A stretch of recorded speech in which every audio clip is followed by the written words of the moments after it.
Hello, and welcome to FMK Anime. I am your host, Meep, joined by my co-hosts, Limus and Ember. Say hello, you two. Hello. Hi. Eh. This week was an interesting week in anime. I feel like this was the first week in a while where I could have went either way on a lot of these shows. So, yeah. It was an interesting group of episodes. We'll get to it. I have opinions, but we should probably, start the show. Yeah. Yep. But let's just jump right into it with Platinum End, Episode 3. Mirai is confronted by the Angel and shot by a red arrow from his crush. After joining forces and moving in with them, we see Metro Polyman announce a meeting in a stadium where Saki and Mirai go. Two other god candidates arrive and try to shoot him with a red arrow. However, it won't pierce the armor. So, Saki, huh? Quite a, engaging and in-depth character. I do have to say it definitely feels like it definitely feels like the story's back to moving at like a million miles per hour. Like it just did an entire fucking character arc in 5 minutes. Again. Yeah. Everything happens, but nothing happens. The story Yeah. moves forward, Also, I was pretty damn sure in the last episode that Revel was like Metro Polyman's angel because they were right next to him and talking to him, and yet when we see them again, apparently suddenly they're Saki's angel and against that guy. It feels like it's retconning. We don't see Revel with Metro Polyman. We see him in a dark room watching the TV, but we don't see him with Metro Polyman. I Okay. I think she's right. I think we did see those two together. Oh, then And what? either it's going to be like she's doing some backstabbing and throwing Saki under the bus or something like that. That Because you know what? Oh, yeah, he sounds like he's the kind of schemer like that. You know what? Judging by how Saki was acting this episode, that might be right. But man, as soon as our main boy got shot with the arrow, I just suddenly realized I don't give a fuck about you, dude. I don't care if you live or die right now. This is not a good place for me to be with our main character. Yeah. Yeah, I did have in my notes, I feel like this feels very much like it is the prototype to something better, where it's like, there's so much just unnecessary bullshit happening in the background, they're rushing, they're retconning, and yet, it feels like if you cut out everything with Saki and all of that bullshit, and just had it be the story of Mirai versus Metro Polyman, that part is actually interesting. Yeah. This episode told me one thing, that that's just going to be focused around this boring ass romance story, and that is fatal to me. I fucking hate romance shit. Especially when it has literally no chemistry between the character. Besides, I brainwashed you, but I forgive you for brainwashing me. Saki said 2 words this entire episode, I'm pretty sure. Yeah, they literally could have had the whole story. They could have had a whole thing. It felt like they were even in the previous episode alluding to building on that idea of don't just shoot people for love, and yet they completely just trashed that in this episode. They're just like, you can just do it. It's fine.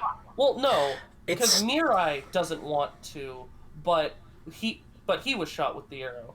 And yeah, but it still trashes on that idea, because it says that if the person already had feelings for you, then go ahead, you can shoot him. That's fine. That's okay. That doesn't even matter. No consequence. It establishes if the person has feelings for you, nothing much fundamentally changes, which is true. Nothing much would really fundamentally change except maybe a bit more straightforward. he still manipulated him, like, at least partially against his will. Oh yeah. yeah, Mirai should be more upset. Like, Why the fuck he's not upset just makes me mad. It's like, you're so fucking brain dead to simp for this girl that you probably haven't seen in years.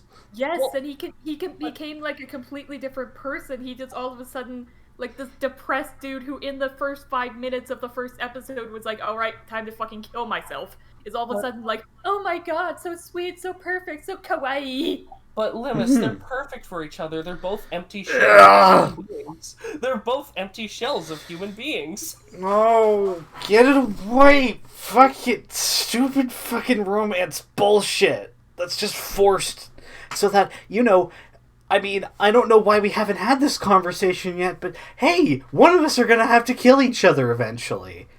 Well, okay. By the fact that they both have angels, they're probably gonna have to fight each other eventually. I know that we're gonna get to the point where we're gonna have to do the fucking dumb Hunger Games thing where it's like, but we don't sacrifice each other. Our love surpasses the death game. Well, that's something that the show has been very bad on explaining, because they dropped this episode. They drop a couple things this episode. They drop that you don't have to kill the other god candidates. It's just after 999 days, one will be chosen. But you can kill them, I guess, to make your chances better, but why would God pick someone that hungry for power? It makes no sense on that level. And then they also drop all the other God candidates are in Japan, because so many Japan people are depressed. Everyone's in... It's just Japan. It's just, like, of course, why have a worldwide death game when you could just... And you don't even use the word wide. Sorry. That just feels like shitty-ass plot convenience. Yeah, it's like... Ironically enough, my favorite character in the episode... were you gonna say something? No, go ahead. Yeah, sorry, I'm interrupting too much. No problem. Don't worry about it. Alright, but I'll say that weirdly enough, my favorite character this episode was actually Nase. I think she's just my favorite character in the show in general, because I like what they gave with the angels in this episode. Each angel imbues, like, some kind of quality. Nase being purity, and Revel being trickery, which does lead credence to your theory, where he's going to be, double-crossing everyone with us. But, yeah, no, I thought that was really neat. Oh, okay, Nase embodies is the physical embodiment of purity, and that leads into the whole philosophical thing of, but absolute purity can also be dangerous, with how she talks and acts like, oh yeah, you just kill people. I mean, people are dying all the time, and you can't really stop it or help it. So what's the difference if you knock off a couple more right now? It feels like purity is a bad one to be stuck with, though. When you have someone with who's trickery, like in a game of life and death, you'd take someone who's crafty over someone who's pure, like any day of the week. But at least purity won't betray you, whereas Revel probably... I didn't like how... I wouldn't want to be... Oh, sorry. Sorry. I was just gonna say, I wouldn't want to be paired with the person whose entire thing is trickery. And it seems like Metro Polyman was paired with the Angel of Logic. I did like that sense with the character design, how they just keep getting progressively more fucked up with the wing placement. Yes! Oh yeah, Metro Polyman and his angel, easily the most interesting thing about the show so far. The designs strike a good balance from be not afraid angels and, like, modern-ish interpretations of angels. Yeah, I thought it was kind of weird with Revel's butt wings, and then we get the other angel where wings are just fucking everywhere. He has butt and crotch wings. She's probably my favorite angel design so far. I was gonna say, I did like how Nase, like, the absolute pureness was just making Revel go, ugh. No. But like, one of my major problems right here is like, and this happens in media all the time, but it usually happens in like more American stuff, where it's like, this is a worldwide global event that's happening, but everything of note only happens in the country that we care about. And it's the same here. It's like, oh yeah, a worldwide event, but only it's basically the thing where it's like, everything world-shaking and catastrophes and major supervillains and stuff in superhero films happen in America, and all of the superheroes happen to be from America, because fuck the rest of the world, right? Yeah. And this is the same. Every single god candidate we've seen so far comes from Japan, but we don't even need that if it's like a... Sorry. They tried to put on a shitty-ass, like, explanation of it, of, like, just... Japan is just where everyone kills themselves. Yeah. It feels like a tacked on explanation. It does not explain shit. Which is another thing, like, you have wings. Like, in the first episode, this dude with wings, like, our main character has the wings, and we established that he flies to Ireland, from Japan to Ireland to somewhere in South America, and then back to Japan. And he did it like nothing. And we're not going to use this to our advantage? Yeah, it makes no sense. Like, the show would have been infinitely more interesting if it was just the angels and there weren't humans. Like, what if, like, think of it, what if it was this? Like, not even that we have to get rid of humans. What if the angels were competing to be god candidates and they got humans to help them? That would be so cool. That would be so much better. Because then that would make the actual interesting characters better, because they would have a more active role and you would have more of a reason to get invested in them. Because as it is now, I have no reason to think Nase will ever die. Because as it was stated, the angels can't really interfere in the game at all.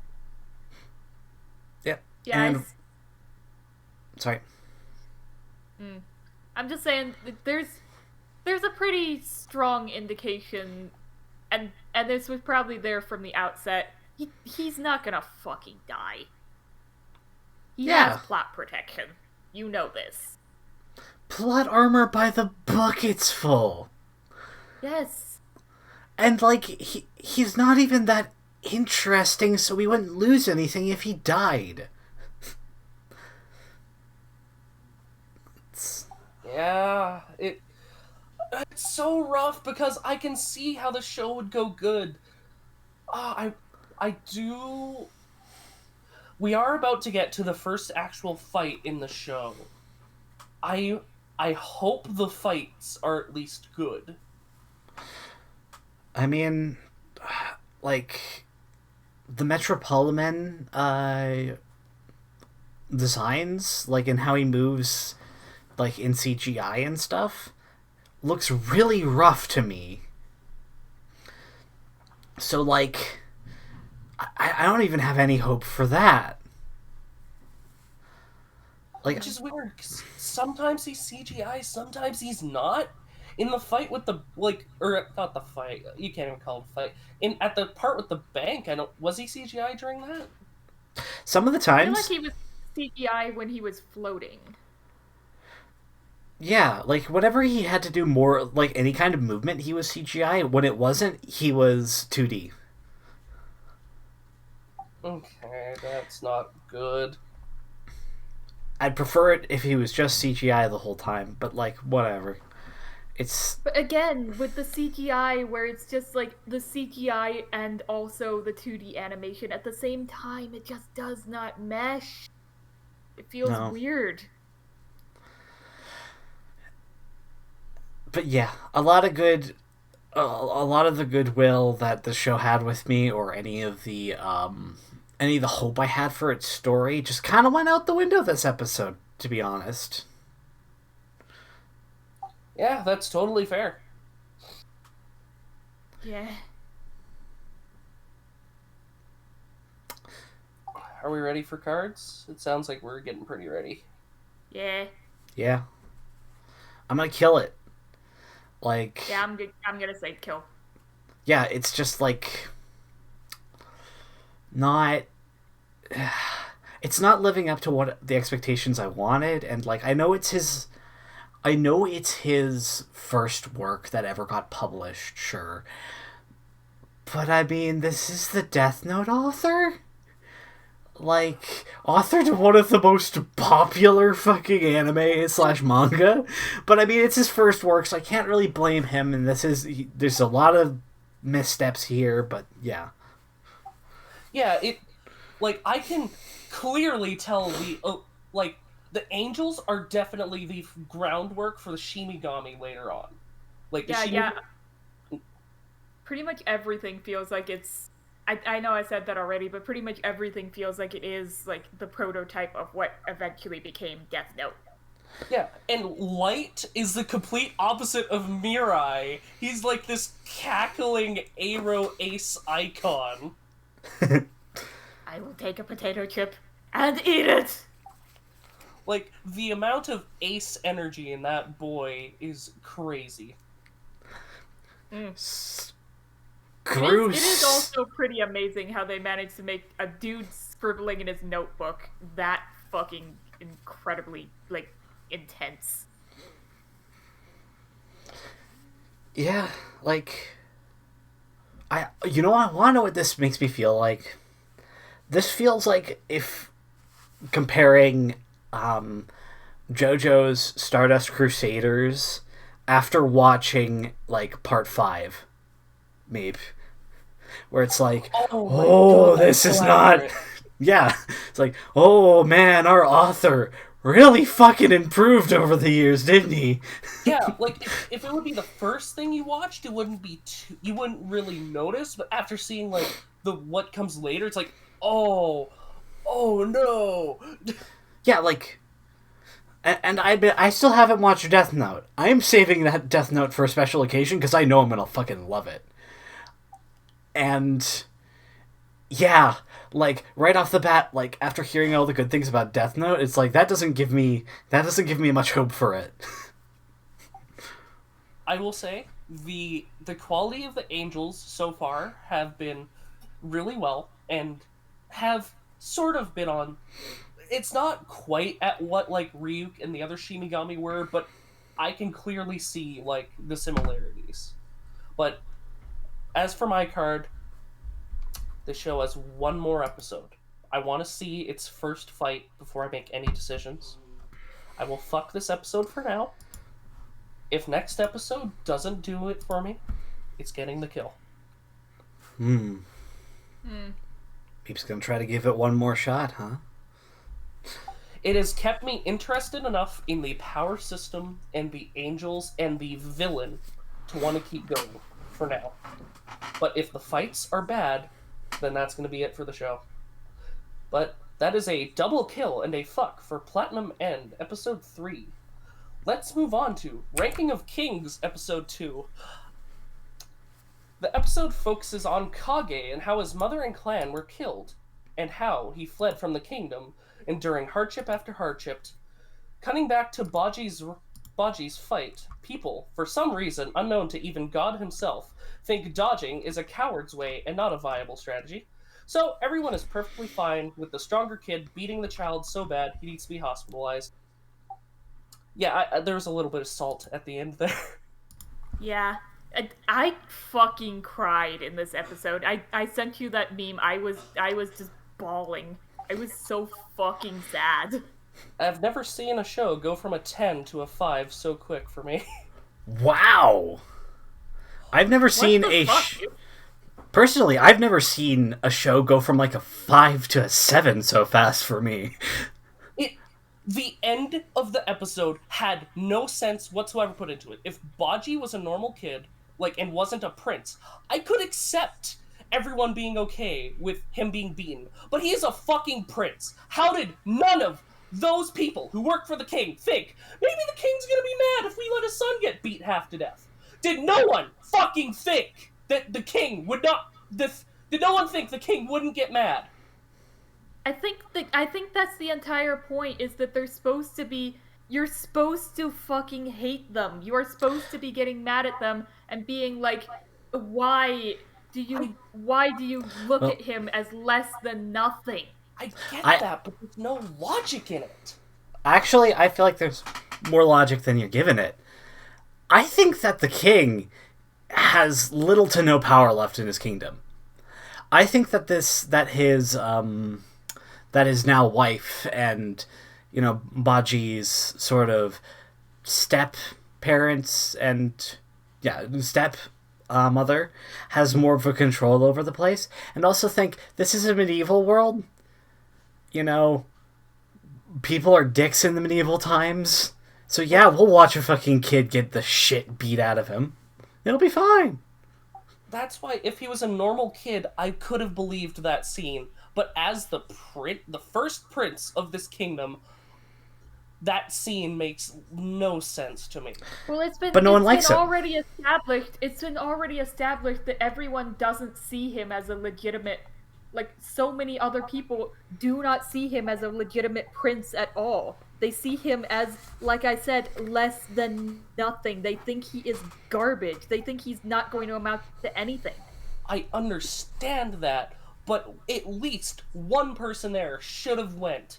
Maybe the king, the person that controls whether we have jobs or lives. Maybe he wouldn't be okay with his first son getting beat to near death. Maybe he wouldn't be okay with that. Maybe he'd be a tiny bit upset.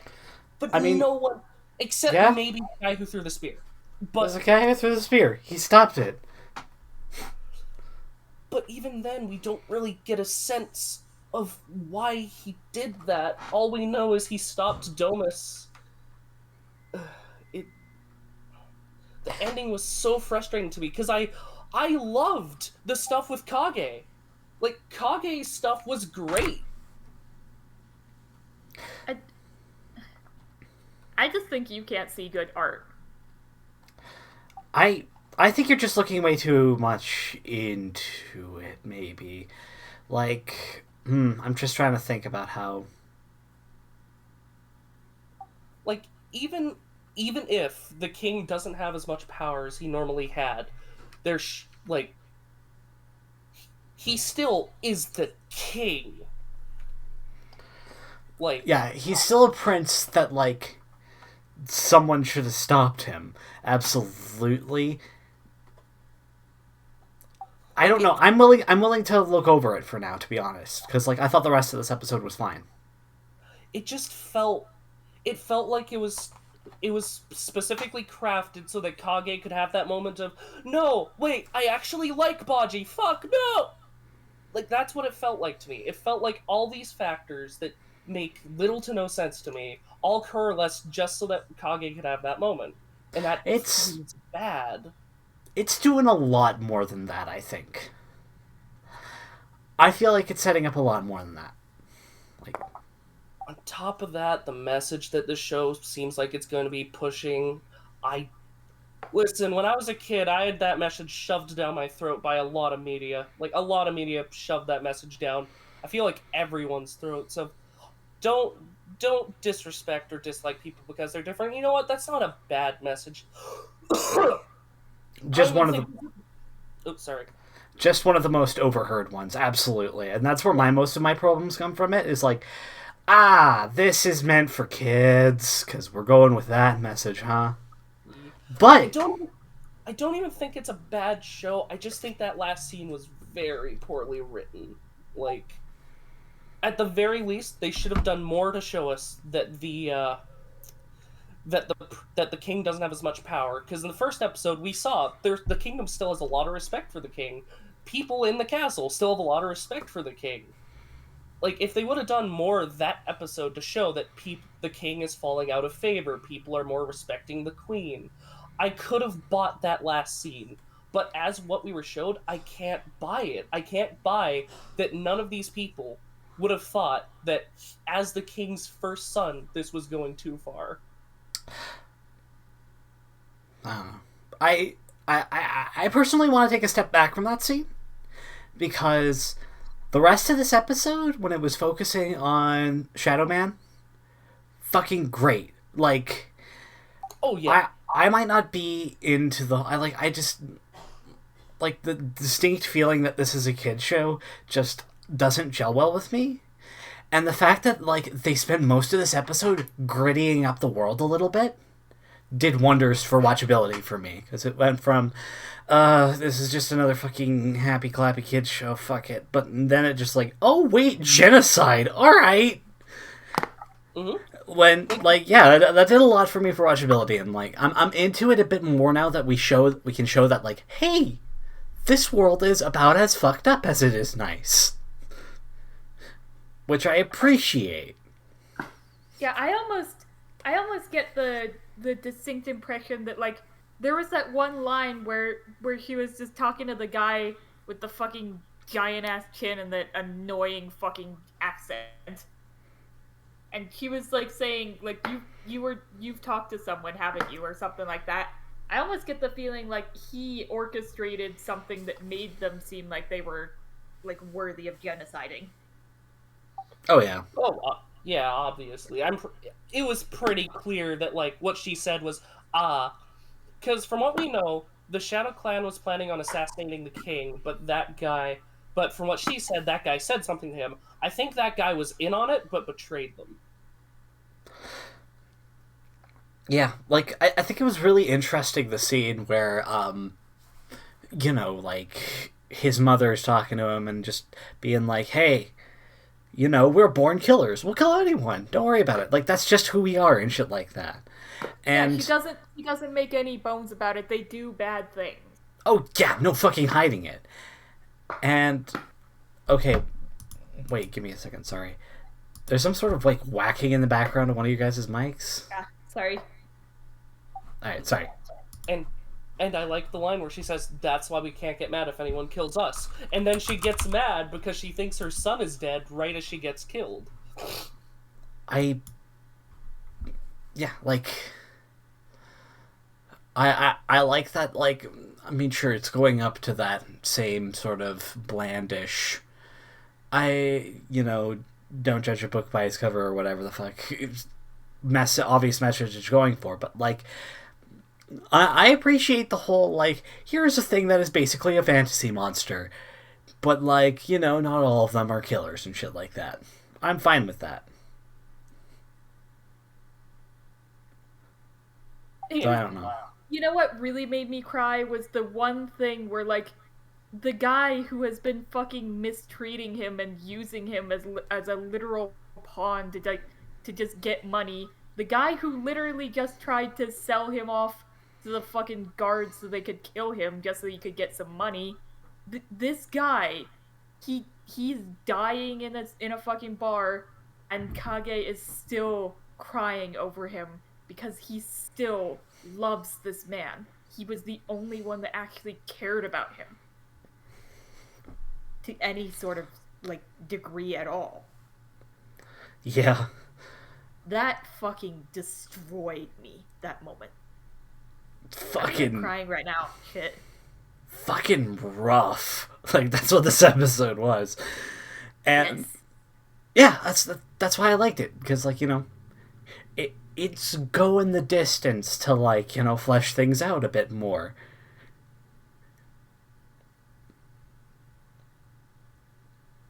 Yeah. The stuff with Kage at the start of the episode was real.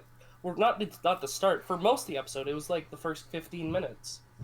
And I really liked it. Like, when the guy gets stabbed and Kage's just sitting there, the guy starts to cry.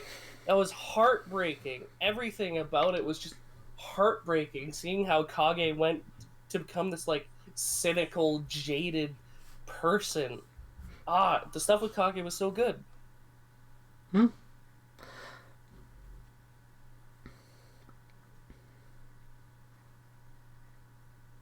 I just think it's a bit... I think it's a bit weird to just, like, cut out, like, how much actual good that the show had in it, just for one small little inconsistency at the end, especially in in just episode 2 at this point. We haven't even really seen much of the fallout of this event yet. Well, I wanted to get my negative out the way so we didn't have to end on a negative note, because I still really enjoyed most of this episode. it like don't get me wrong, I still really liked the stuff in this episode, and even the talk Kage had with Baji at the end. I thought that was well done. I just thought the writing around that was, you know. Yeah, admittedly, that part right at the end, it did feel maybe like a little bit rushed. Like by the second episode, he suddenly decided, okay, I'm gonna be your best friend now. I just, I I have such mixed feelings with the show right now, because like that little bit at the end, just like I was watching it and I was trying to wrap my head around it, like, because like I had said, there wasn't any allusions to the king losing respect or power in the kingdom. Like I said, if we would have seen anything about that in the first episode, I could have bought the last seed. But sorry, I'm getting back on the negatives. But as far as like the start of the episode, it was really good. Like, I would almost say that it's like an honor thing, because everyone's talking about fucking honor and shit like that, and it's like, the way he fights is not honorable because he doesn't clash swords, which is technically this not the proper way you're supposed to fight, and like, actually dodging blows is, how sword fights work, so you don't, absolutely fuck up your blade, but whatever. Yeah, and like the fight between Domus and the kid ended in one blow. Why did the kid get to beat Baji while he was on the ground?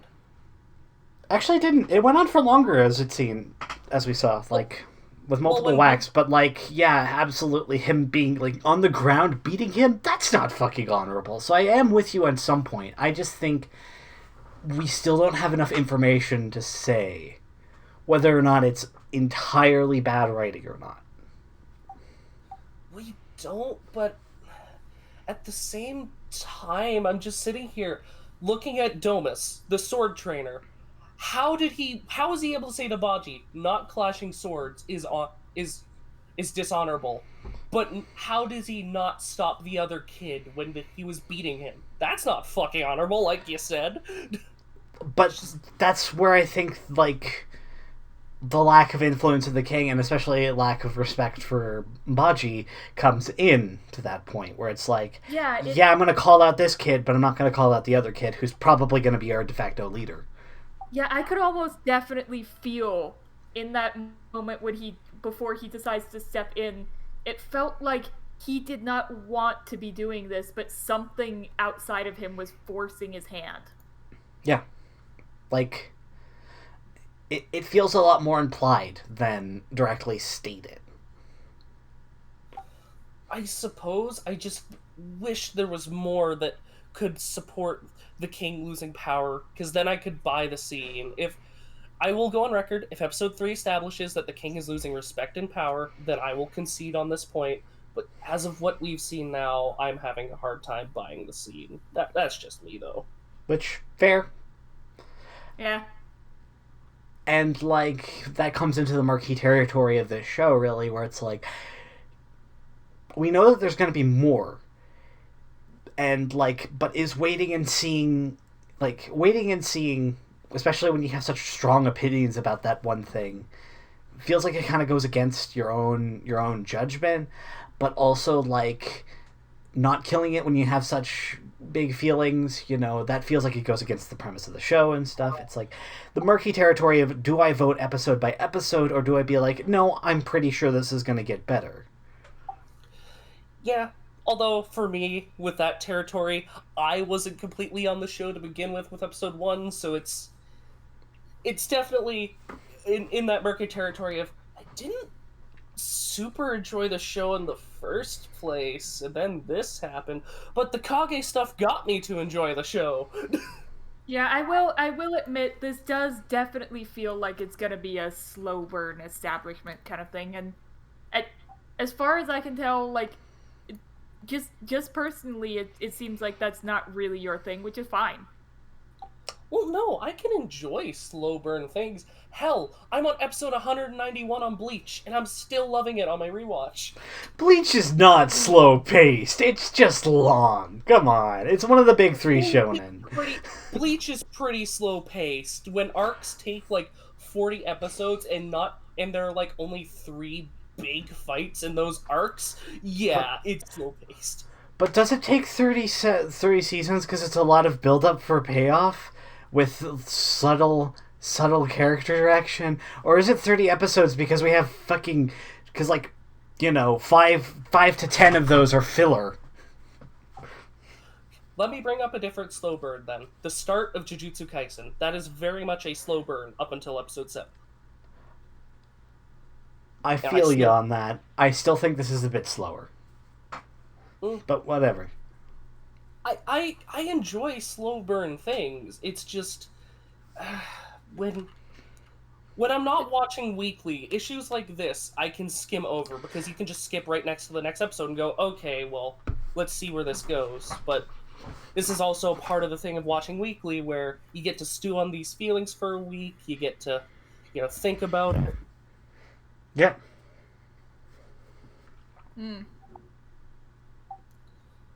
But does anyone else have any? I want to see more of it. Yeah. On that note, does anyone else have any other points? I don't believe I do. Let me just double check my note. Yeah, no, I don't. I'm ready for cards. All right, Ember. I say fuck. I like the show. All right. I have definitely changed my tone.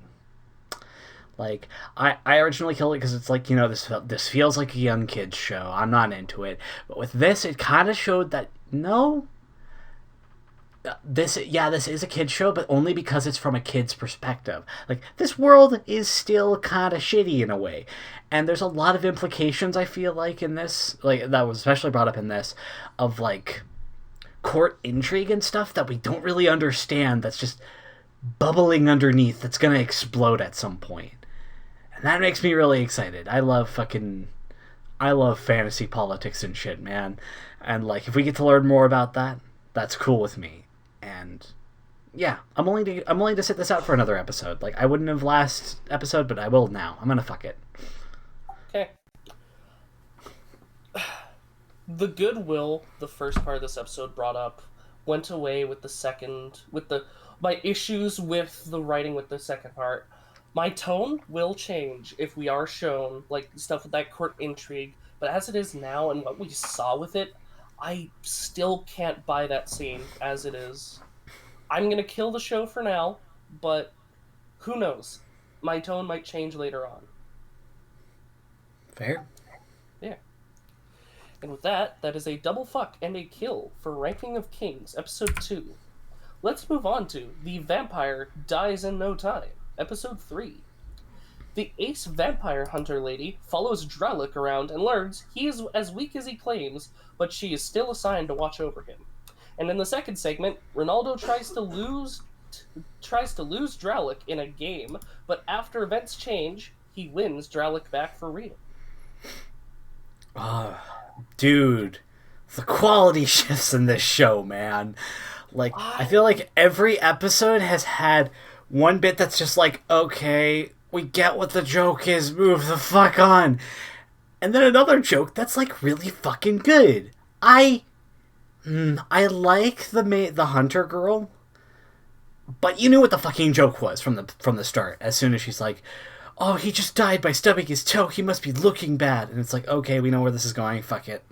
Please move on. Move to the next point, please. And then when we did... I kind of liked the part where he was just like, oh, he must secretly be really good. I only laughed once during that segment, and that's when he was talking about the refrigerator, and just, it was so violent the way he bumped into that cabinet and died. It got a chuckle out of me because of how violent it was, because you could hear him gargle and everything. Yeah. I mean, I found it funny. But the second part of this episode, the competition part, fucking gold. I loved it. Like, Yes, the most intense game of Twister I have ever seen in my life. like I- that proves that, like, to me that proves that fucking anime can make anything interesting and fun. Like, I- but I mean that's already been proven because fucking Ping Pong the animation is like the hypest shit ever, and it's fucking ping pong. Yeah, I did have in my notes. I had in my notes motherfuckers being traded like a goddamn Pokemon. Like no one asks him This- whether or not he wants to go with either person. They're just like, we'll fight over you. We'll fight over him. the second segment actually bothered me a lot. Really? I feel so bad for Drellick. Everyone is so mean-spirited to him, and he's done nothing to warrant it. Like, the way Ronaldo treats him, I know that's the joke, but it just felt bad to watch. It made me uncomfortable. Well, Like all I saw when Ronaldo was doing that, I was like, this is supposed to be our hero? well, he's a vampire hunter, and his house has a deadbeat vampire in it. Like, he's a home invader, basically. So, like, it's warranted. And he does nothing to, like, you know, help be out fair, the that place whole- for the most that- part. Then Yeah, to be set him fair, up in the an apartment. vampire- Don't give him to someone to be probably raped. That, like, that's what got to me is, oh, you're gonna give him to this person who clearly has sexual intentions when Drellick is obviously not okay with that. That's what bothered me about it. It's okay. I did think that the whole dominatrix character was a bit, but like on the other hand, this is kind of an absurdist comedy. So I'm willing to Yeah, roll with it. That's the thing that I was thinking about last night was this show, just on its premise, it feels like trying to critique something like fucking Venom or something. It on its face, it's not the kind of show that's meant to be critiqued. It's fucking stupid ass comedy that's just meant to be. It is fully aware of how schlock it is. I get that, but it's just I couldn't shake the uncomfortable feeling that second segment gave me, and even then, and even after that, I kind of came away from this episode. I still really like Drellick, but I don't think I like Ronaldo as much. I don't. Maybe this vampire hunter girl will bring a good dynamic into the house, but I don't know. The second segment just made me kind of uncomfortable. Oh, Yeah. I mean, to be fair, you are right. It did feel kind of like that, just casual rapey jokes that anime sometimes does. yeah. And I agree with you. Like, I felt like a lot of that was yikes. Doesn't really change the fact, though, I had a really good time at the end of this episode. Yeah, I'm. That's fair. I just there were parts of it that, like, the first segment did little. Other than the one laugh I got, the first segment did nothing for me, and then we had the second segment that made me uncomfortable, and I don't know. I just it like I'm sure, like I'm not. The jokes in the second half, like with the twister, were funny. It's just the context of the scene and everything around it. It's hard to explain. Yeah. I guess I can kind of understand what you're talking about. I feel that, but like, and I think one of the reasons why I didn't get uncomfortable with that was mostly the fact that was a lot of the part with the fact that I knew fucking that Ronaldo was gonna win. I mean, this is a fucking buddy show. This is a sitcom. It's a sitcom. That's basically what it is. It's a sitcom, and they're not gonna give away their other half like that.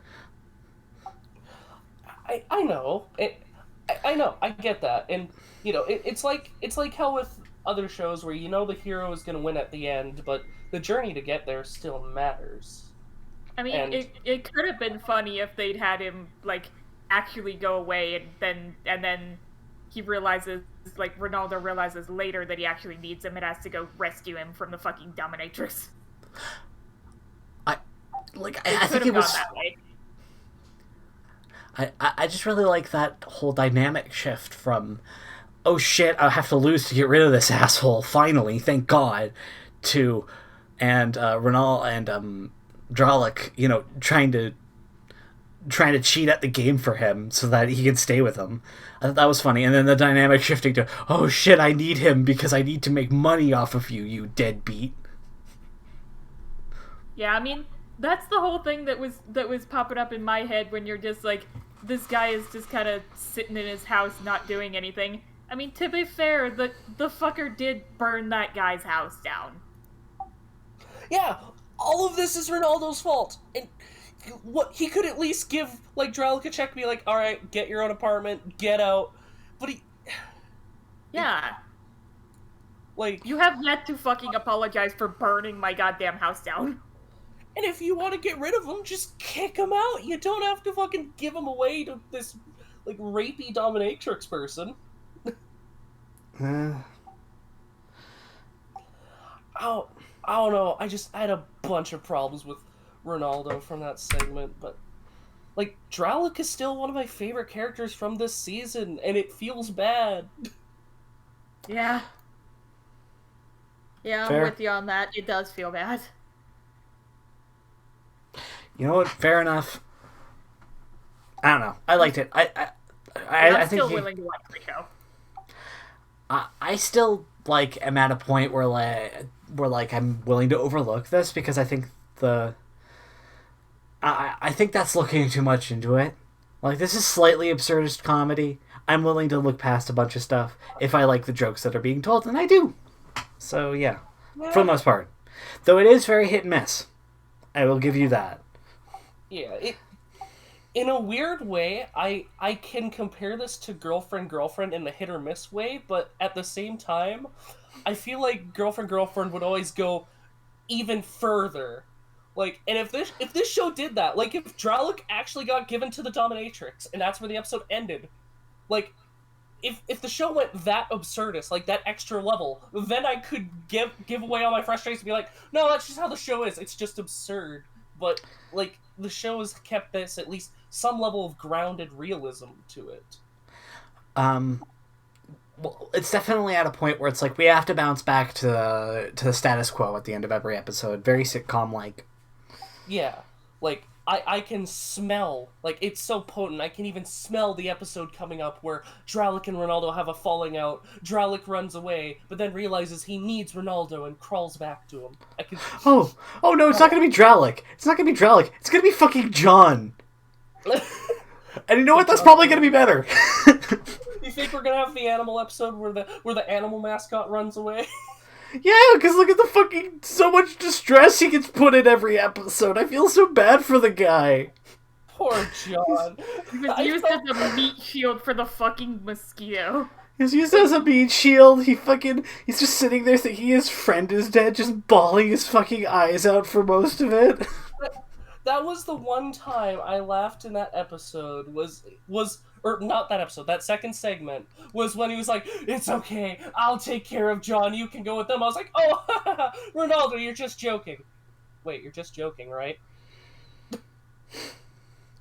I want a plush of John. He is a good boy. Yeah, John is best boy. John, best side character. John for best side character. Yes. Yes. Legit, I would vote for it. Yeah. I mean, we'll see when we get to the awards. With that, are we ready for cards? Yeah, I'm gonna say fuck. Oh, thank I fuck. I can go either way. Oh, thank fuck. Okay, great. I thought I was gonna be on the wheel with Platinum End and I got scared. I'm gonna fuck it. I still enjoy the show a lot. Like, I like this whole fantasy... I like this fantasy sitcom. Like, and it's still being funny to me. I like it. I'm down with it. I want to see more fuck. Alrighty. With that, that is the That is a double fuck and a kill for the vampire dies in no time. Oh. The vampire dies in no time. I'm guessing you have nothing else to say with that knife. Oh yeah. Sorry, I'm just gonna slowly stink the steak in the Dralk. I'm sorry, but it's a better fate than what awaits you.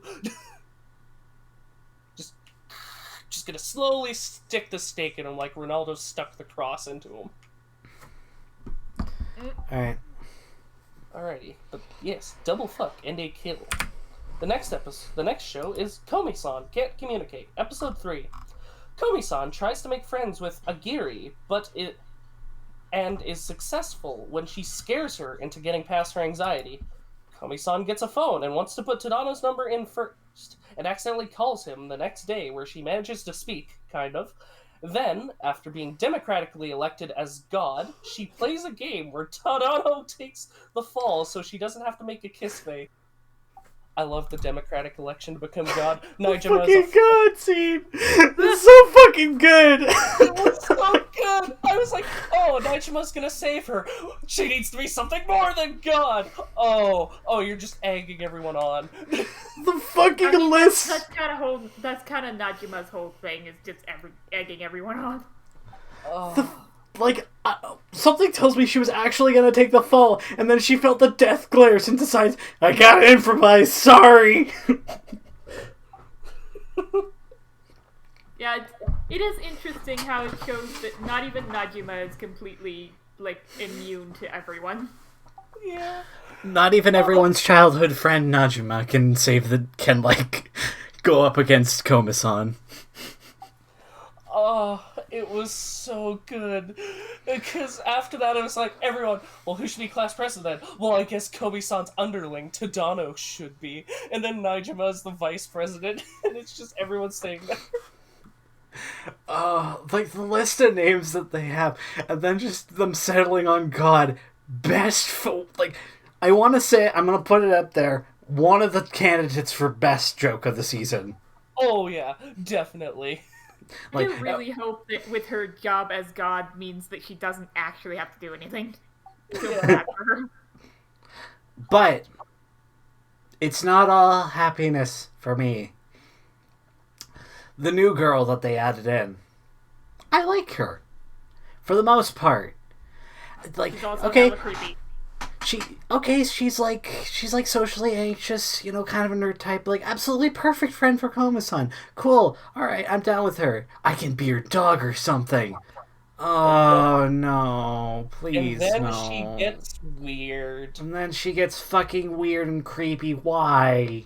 From what I understand, she is supposed to be one of the characters that's a smaller part, so I am willing to look past the 2 scenes she had this episode.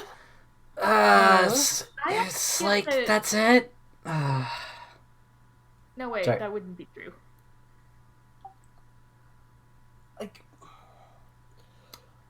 Agiri is... Like I said, she strikes me as a character that's not going to be a super big part. As of right now, it seems like the 3 biggest characters are obviously going to be Komi-san, Tadano, and Naijima. Those 3 definitely seem like the big 3 we have. Yep. Those are our protagonists so far. Yeah, and Naijima is so far the best side character in Komi-san. At least I think so. I think she's the only side character so far. Everyone else is really a non-character. Yeah. Oh, also, we had the scene where Komi-san was on the phone. The number you have dialed is not in service. Please call again later. What? You called me! Yeah, but that moment right there, I was just like, holy shit, we got actual sentences. Oh my god, I'm so proud of you, baby. Just a little scene of her in her room, just fiddling around with her phone was super cute. Yes. Then she accidentally calls him, and we find out she can talk on the phone, kind of. So I think it might be a thing of actually being there with the person makes her way too nervous to be able to talk. Absolutely. Yeah, I had actually thought about that. She's like the opposite of me in that case, where it's I can talk to someone if I can see your face, if I can see your facial expressions and everything. But when it comes to stuff like on the phone where I don't have that, I fucking suck. Yeah, at least on Discord you have a profile image you can associate with them. Yeah, that's sort of okay, and also you guys are like, it's more of a casual thing. Yeah. Until I see them IRL again, for all I know, Limus could just be that profile picture of the boy from Deltarune. I morph into the fluffy boy from Deltarune. Nah, I'm too mean to be him. Oh.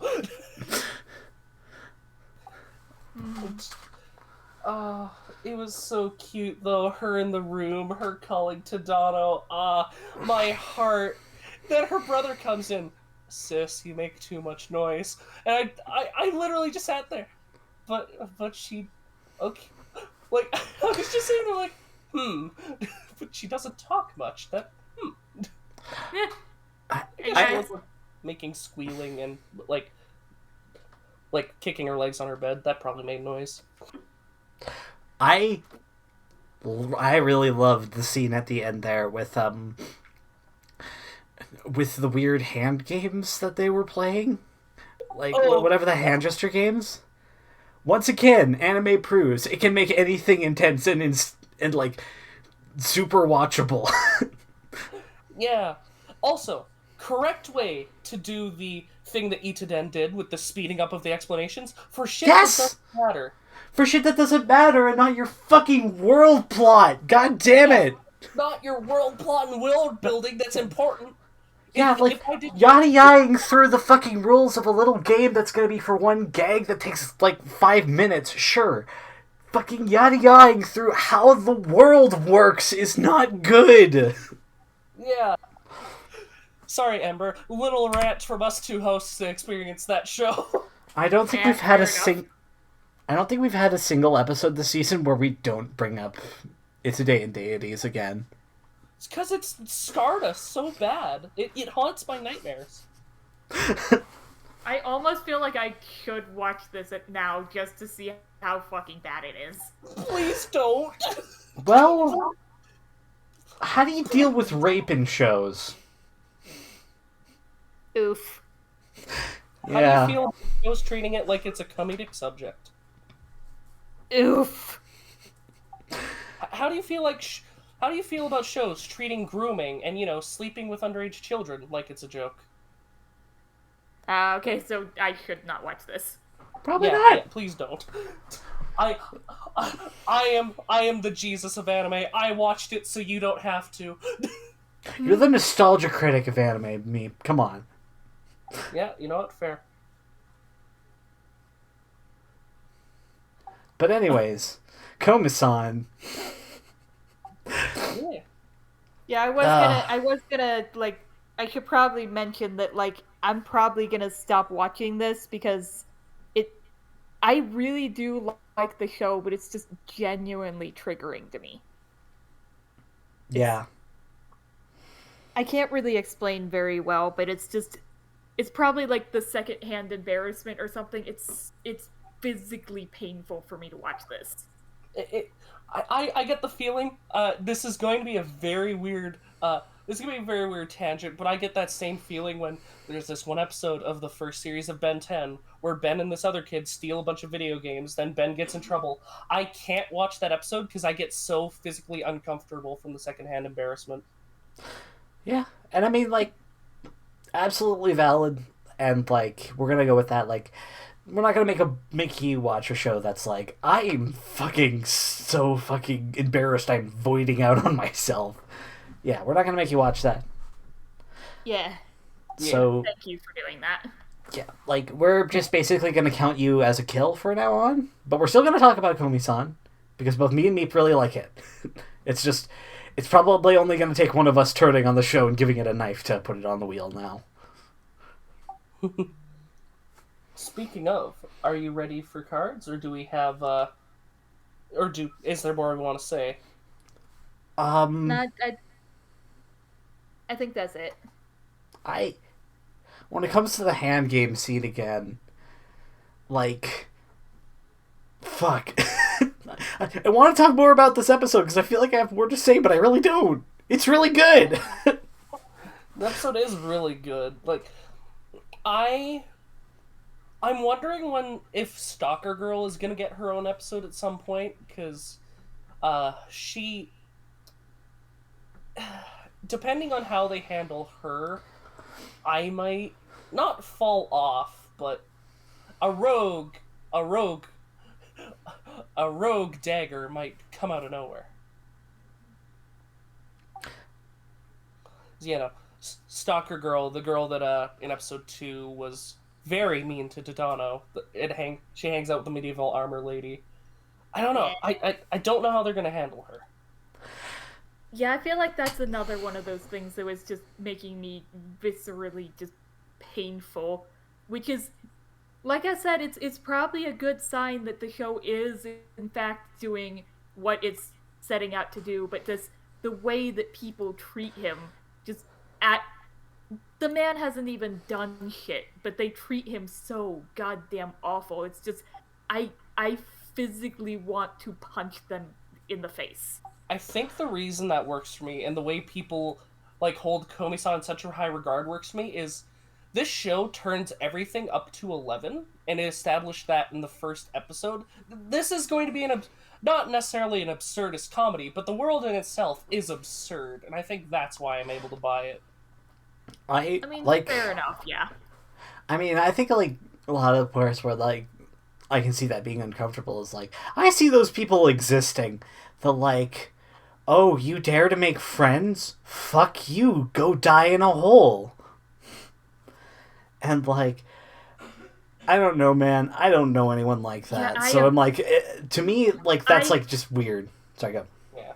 It feels so bad because, like, I have actually been there in that exact kind of situation where it's like, I am trying to talk to people, but they just immediately decide that I am shit and I am not worthy of their time.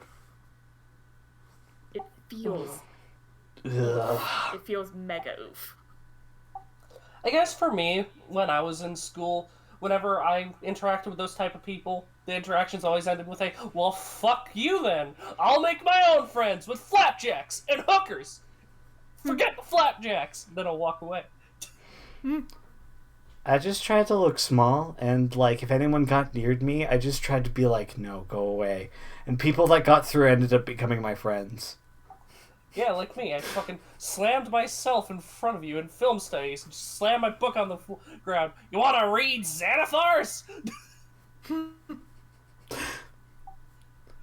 Wasn't that like the first time we ever talked was when I offered you to read my Xanathars book? I asked for it because, like, I actually saw it and I was like, fuck. I want that book. That looks like a cool book. But yeah. High school trauma aside... Fuck, that sounds awful. I'm sorry, dude. Trauma? Hold on. Sorry. I meant towards Ember, not you. No. Making you my friend, Beep. That was the worst trauma I experienced in high school. That's great. I'm putting that in quotes. That's in quotes. Fucking goddamn it. Ah, yes, the only person that's the reason why I have friends nowadays. You're the reason for my trauma. The trauma of existing and being known. But, yeah, is that cards? Please tell me that's cards. Yes. Yeah. Like I said, I'm gonna have to kill it. Not because it's a bad show, but because, oof. Mm-hmm. Yeah, I'm gonna fuck it. The show feels great. Guess what? The show is good. I like it. I'ma fuck it. The manga people were right. Alright, so with that, I think we're about halfway through our list. Should we take a break? Yeah, alright. Yeah, I can take a break. Alright. Ladies and gentlemen, we'll be right back. Hello, and welcome back to FMK Anime. We had just finished talking about Komi-San, which got 2 fucks and a kill. Let's move on to My Senpai is Annoying, Episode 3, the Christmas episode. a bit weird to have Christmas and fall, but you know what? Okay. Fuck you, we're just barely getting to fucking Halloween. Don't drop a Christmas episode on us, goddamn! You know, I've been working in a store that's had Christmas stuff out for, like, ever since August, so it doesn't affect me too much, but hey. Yo, no, it's spooky month. Don't take away from spooky month. Well, you'll hate to hear this. We sold out of our Halloween stuff last month. What the fuck is wrong with your store? We get Christmas stuff early, so we have to put out a bunch of our stuff in August. Anyways. What the fuck happened in this episode? Store running aside, Igarashi gives a schoolgirl her scarf, then ponders if she should get Takeda a gift. She does, and has a hard time giving it to him, all while Kazuma and Sakurai go on a date for Christmas. Takeda and Igarashi go for food and exchange gifts, while Takeda gives Igarashi another scarf. I'm not gonna lie to you, I really don't care for the Takeda Igarashi will they won't they. I mean, yeah, it's fair enough. The show is kind of just like it's bland in a way. Yeah. It's comfy, but there's not really much happening. I gotta say something though. Like, I watched this after coming out of a long stint of working on a project for school. And, you know, I'm taking video production and I'm doing an editing course right now. And the scene in the opening where it's like Igarashi editing on Vegas gave me fucking Nom flashbacks. Oh, I love that opening so much. It and Vampires might be my favorite openings of the season so far. Say between that and, well, I guess Sakugan. Yeah, Sakugan's got a great one as well. I like Sakugan's opening visuals, but I'm not a fan of the song, actually. But then, it's so peppy, and then it's like one of those old school videos where people are walking through the halls of a school singing. I really want to see a subtitled version of the song, because I want to know what she's saying. Because it's like, it starts off and goes, no, no. It's just, like, they're all talking, it's during the board meeting, and it keeps cutting to Igarashi. And it's just like, it's really cute, it's really peppy. The opening is so good. Yeah. I thought this episode was fine. Like, the cringe from last episode is gone. Like, this felt like a lot more palatable. Yeah, this episode just felt straight up, like, it just felt straight up and down adorable. Yeah. It felt cozy. I don't know what else to say. I love Kazuma and Sakurai. I am infinitely more invested in their relationship than I am the main relationship. I'm waiting to get to the point where it's like he's just completely uninterested in her in any way, shape, or form. Like, outside of as a colleague. I don't want it to go there because it's so sweet. He's such an awkward, shy boy, and she's like the pretty, popular girl, and she's like, "Come on, let's go on a date. Let's go for ramen." No, he's the one that asks her on a date. Mm-hmm. But she's like, "Yeah, let's go for ramen." He's like, "You sure you want ramen? It's not very Christmassy." "Yeah, it's fine." And then she got on the train tracks, and I was waiting for Train-kun to isekai her. Oh no. Oh yeah, and fucking the one girl gets fucking cock-blocked by the train. Yeah, like, I don't even watch many romance shows, and I know that's a worn and tired trope. Yeah. Although, I think she was intentionally waiting for the train to say it. Like with what she said after, where she went, "Nope, not telling you. I didn't say nothing." Like, it felt like she was like, she didn't want him to hear it, but she still wanted to say it for herself. Does that make sense? I guess. Yeah, kinda. Because there was no way she didn't know that train was coming.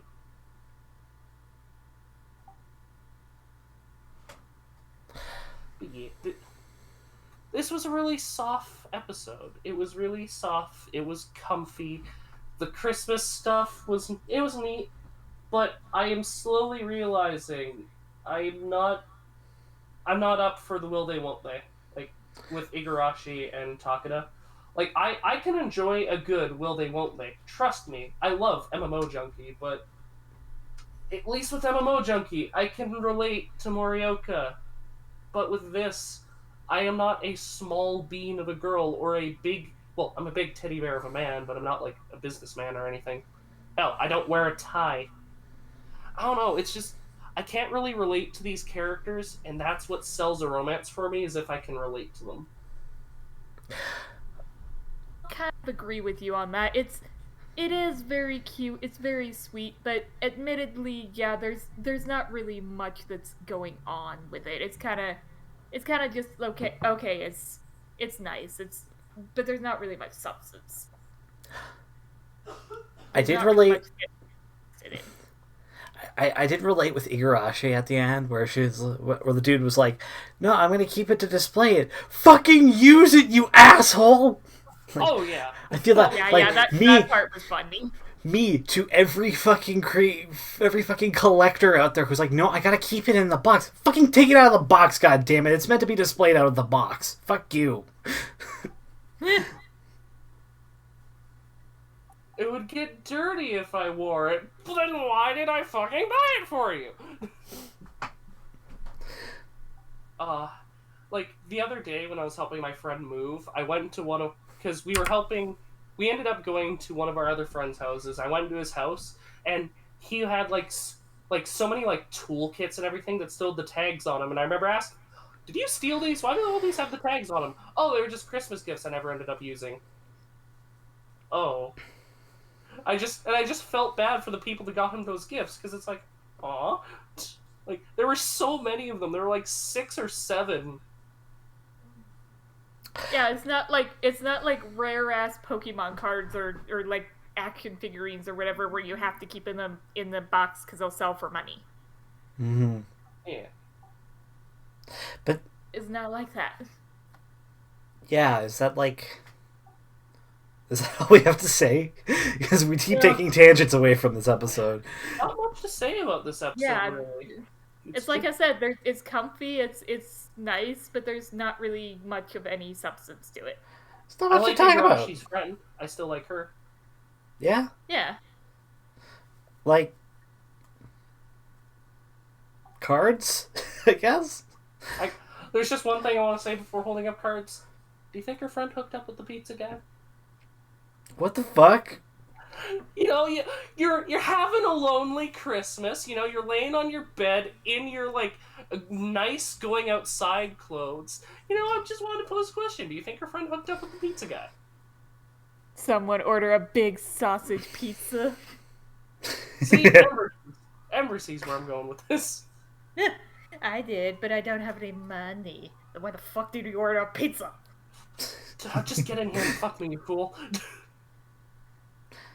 Have you seen that meme where it's just like, I did, but I don't have any money? Like, after thinking about, like, the previous episode with less context, like, I remember the previous episode, I was like, maybe her friend's just lesbian. Nah, I get the vibe that her friend just gets so much cock, it's, like, not even, an event for her when people ask. She's just DTF, she is man. In control of her sexuality. Absolutely. Look, we get... Hot take! There are too many ace representations in anime! Give us more slut representation! Listen, I'm down with headcanoning her as Arrow, but, like, definitely still sexual. I'm down with that. I'm down with that, too. Okay, good. It's nice that we're all on the same page. Yeah. She's like, I know what I want, and I'm gonna have it when I want it, you know? Yeah. I'm gonna fuck this show like she fucked the pizza guy. This is gonna be a fuck. I could go either way. I'll see what Limit says. Oh, really? Because I could go either way, too. I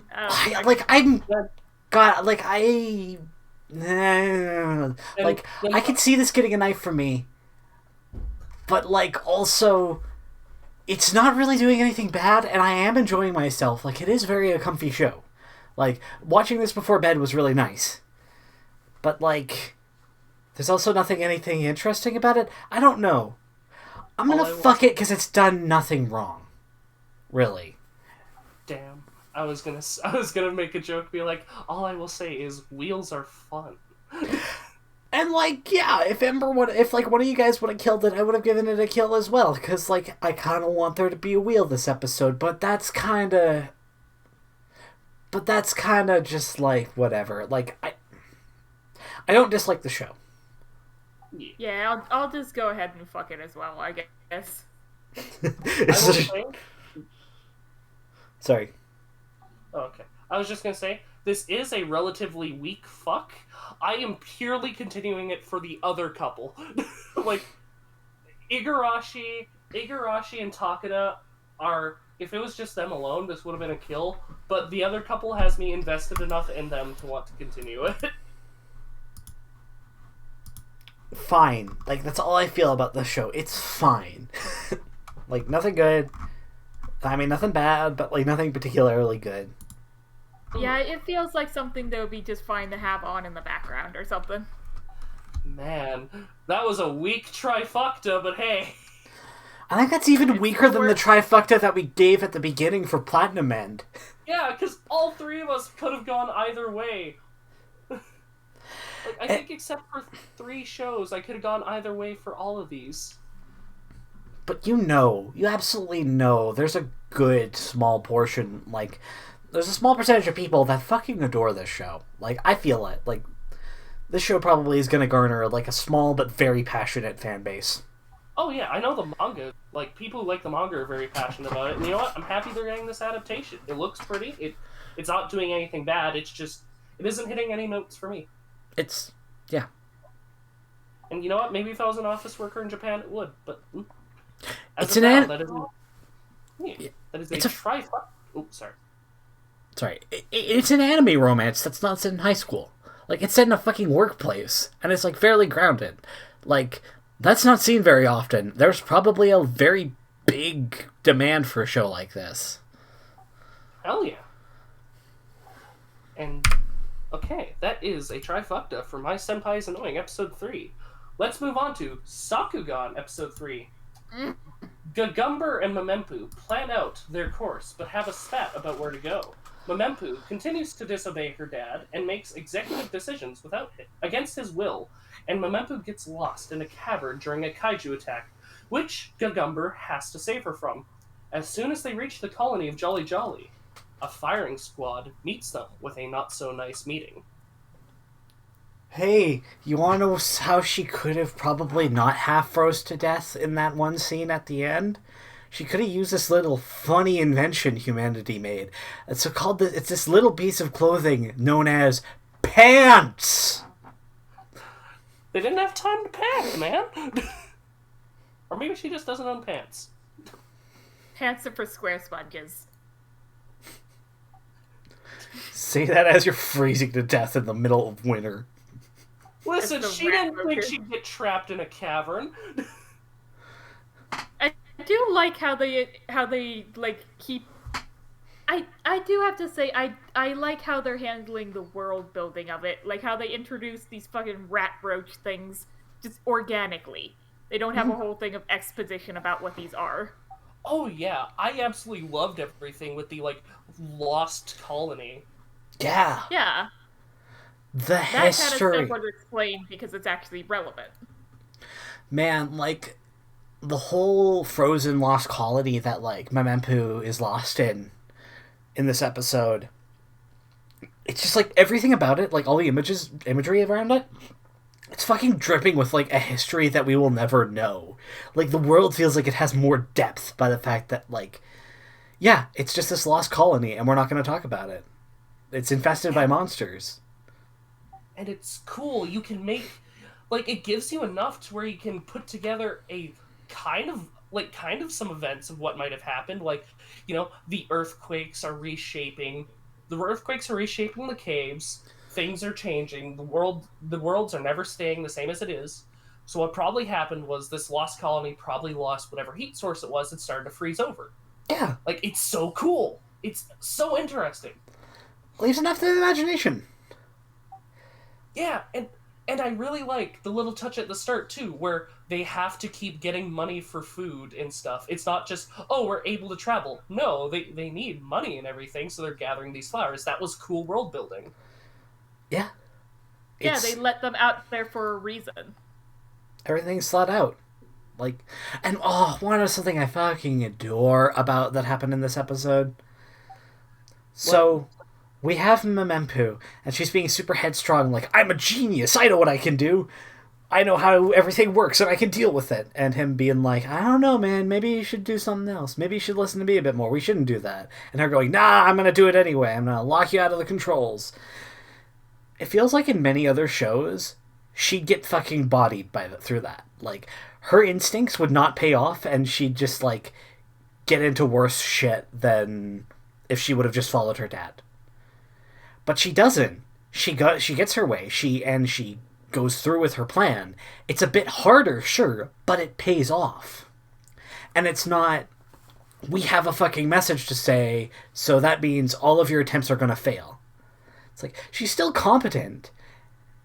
And she still does learn that she's not completely infallible. Yeah. But it doesn't have to make her incompetent in order to do so. Like, yeah.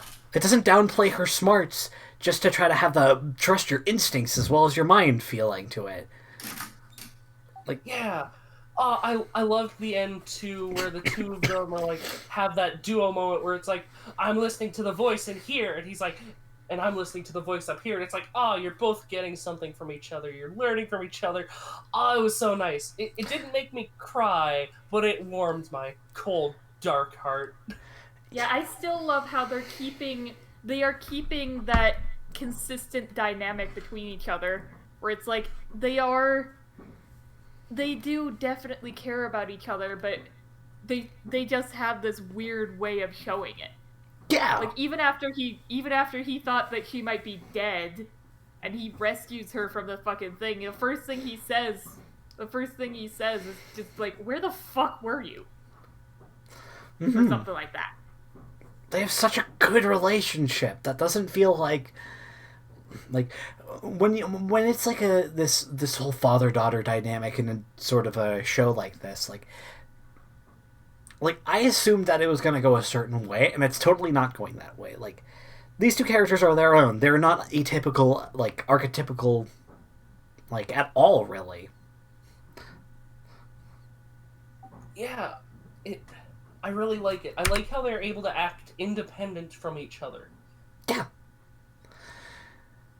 Like, I've seen so many shows with duos like that where they're so attached to the hip that they barely ever split up, and they're basically the same character. But in this, you can tell they're two different characters with their own thoughts and ideologies, but it doesn't mean that they can't learn things from one another. That's what I really like about them. Yeah. Yeah, I do have to say my one thing that I was kind of weird about was just how they throw in this random, like, guy at the end just as a cliffhanger. It felt a little just out of nowhere. Just like, who the fuck is this bitch? See, we have had no establishing for you. I really like it. I really liked it because the cliffhanger worked really well. They're about to get into this colony, and it sets up intrigue. You two are so exceptional. It's a shame this is where it ends, though. It's like, they don't want them here for some reason, and I think they might know a little bit more about that map than our main characters do. Oh shit, yeah. You think that guy is behind all the kaiju? I think that guy knows more about that map. Because we've already established, like, basically in early episodes that the map is probably what's attracting the kaiju. That, like, it can't be a coincidence that the moment they get the map is when the two kaiju that are different from normal kaiju attack. And then this guy shows up with a firing squad ready to kill them. Like, I am really interested to see what his deal is. Yeah. Yeah, I want to see more of what that guy is. I just thought it felt like it was a little out of nowhere, but maybe that's the fucking point, is having it be out of nowhere. Yeah, I think it's supposed to feel, like, surprising because, it's a surprise for our characters. They're about to get fucking fired upon. Yeah, and I guess actually, now that I'm thinking about it, it does actually come at a good time because it's like right after what you thought was a proper like arc for the episode. You get to this good conclusion. They're feeling great, and then all of a sudden, fuck you, die. Very fast paced like that. Yeah, it's like, and we're down, and we're out of that plot line, and jumping, literally jumping straight into the next plot line. I love that guy too. I'm really hoping he is actually going to be a villain, and it's not going to be like, oh, I'm a good guy, but we can't let you in. I straight up hope he's a villain, because the way he talks is very charismatic. Like, Marker Gagumber. Or, no, it was Gale Force Gagumber. Memempu, you graduated from college when you were 9. Both of you are very exceptional. But what happens next is such a shame. And it's just like, oh, that's a good line. That's a good fucking line. Yeah. Turns out, this show's still good. The journey has begun, and it just makes it feel even better. Yeah. Yeah, every episode just keeps getting better than the last. Yeah. I would say I still liked episode 2 a bit more than this, but it was still a very good episode. This show's just like on a good, like a constant good pace for me. Yeah.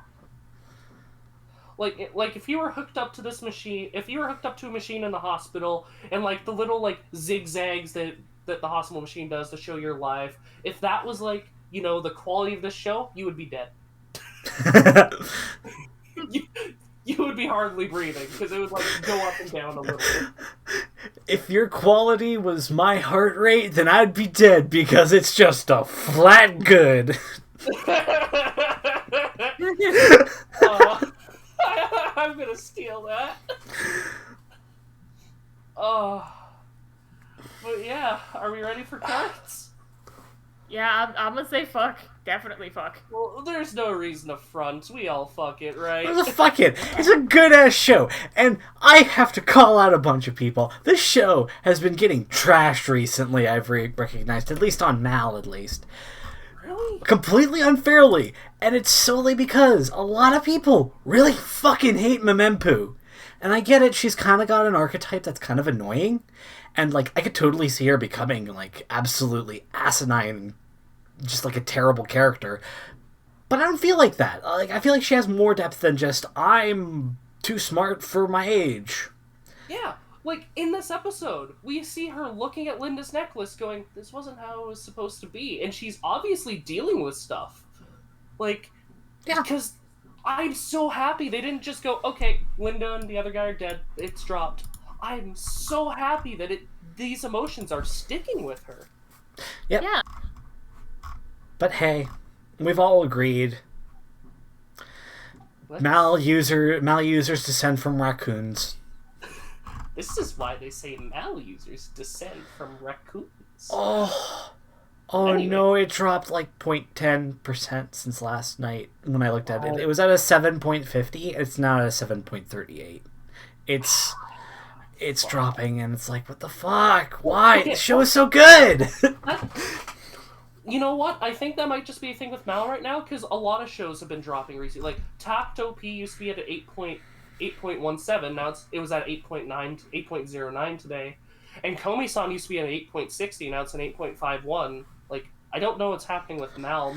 Maybe, like, for all these shows, people are just not liking him, but I think something might be happening with the reviews. The reviews might be getting a bit scuffed. Maybe, I don't know.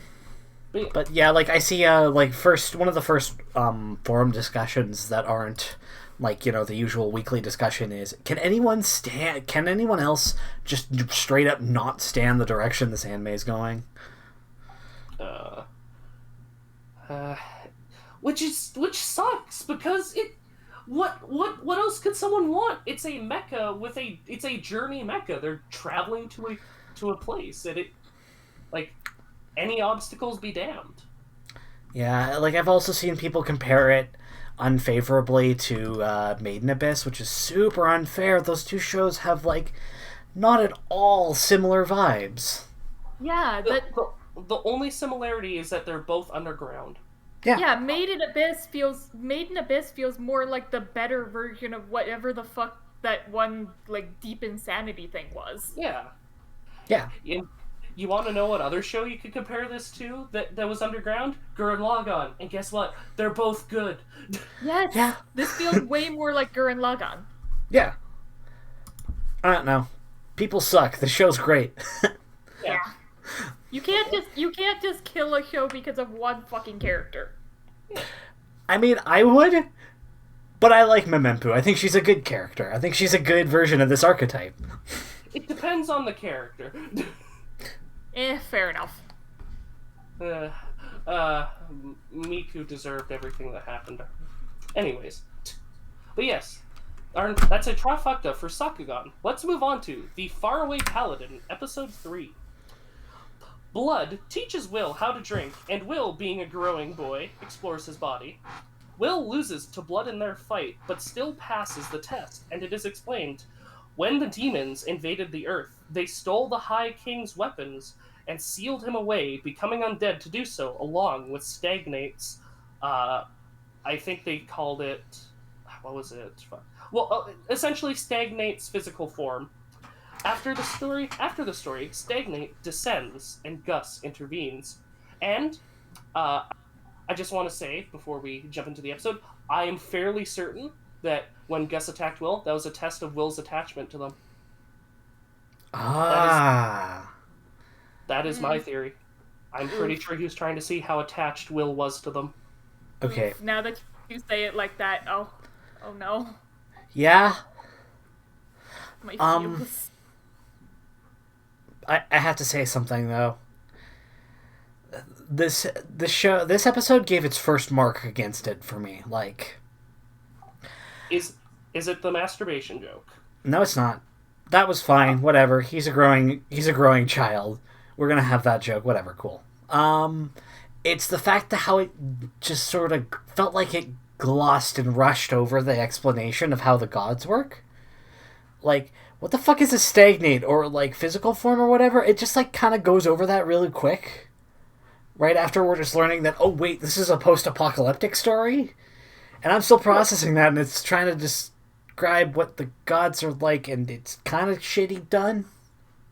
Well, we had also like learned about how the gods work in previous episodes too, because in the previous episodes it was established that gods they're like the actual god itself can be sent to the world, but gods can also project themselves into another world. And that's what I'm pretty sure Stagnate is doing. I think he's projecting himself into the world. It's not actually him. It's just his... Like, there's a word for it. It's in D&D. I'm just forgetting it. Yeah, just like astral projecting himself onto the reality. Yeah, it's not... That makes sense. Yeah, it's not actually Stagnate. It's his, Fuck, what's the word? They used it in the episode. But there was also something that I saw Like that just... type thing. Yeah. There was also something I saw that made me really, really fucking interested. When Gus appears, and, like, he lands on the ground so hard that, like, it sort of shatters the ground. Did you all see that glitching effect that happened when he landed? Yeah, I did. I the think fuck? I remember that, yeah. What the fuck? Is this has something to do with the isekai part of this? Really see that. It might.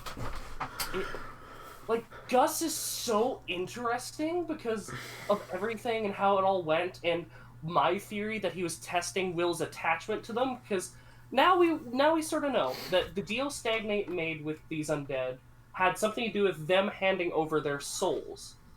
And what I'm pretty sure it was them training a new Watcher of the Seal, or... we don't know. We don't know yet. We haven't been given enough information, but what we know is that Blood, Mary, and Gus became undead so that they could help seal the High King away.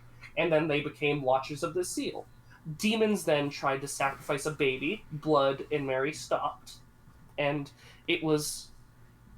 And we got the little glimpse that Gus didn't want them to take him for some reason.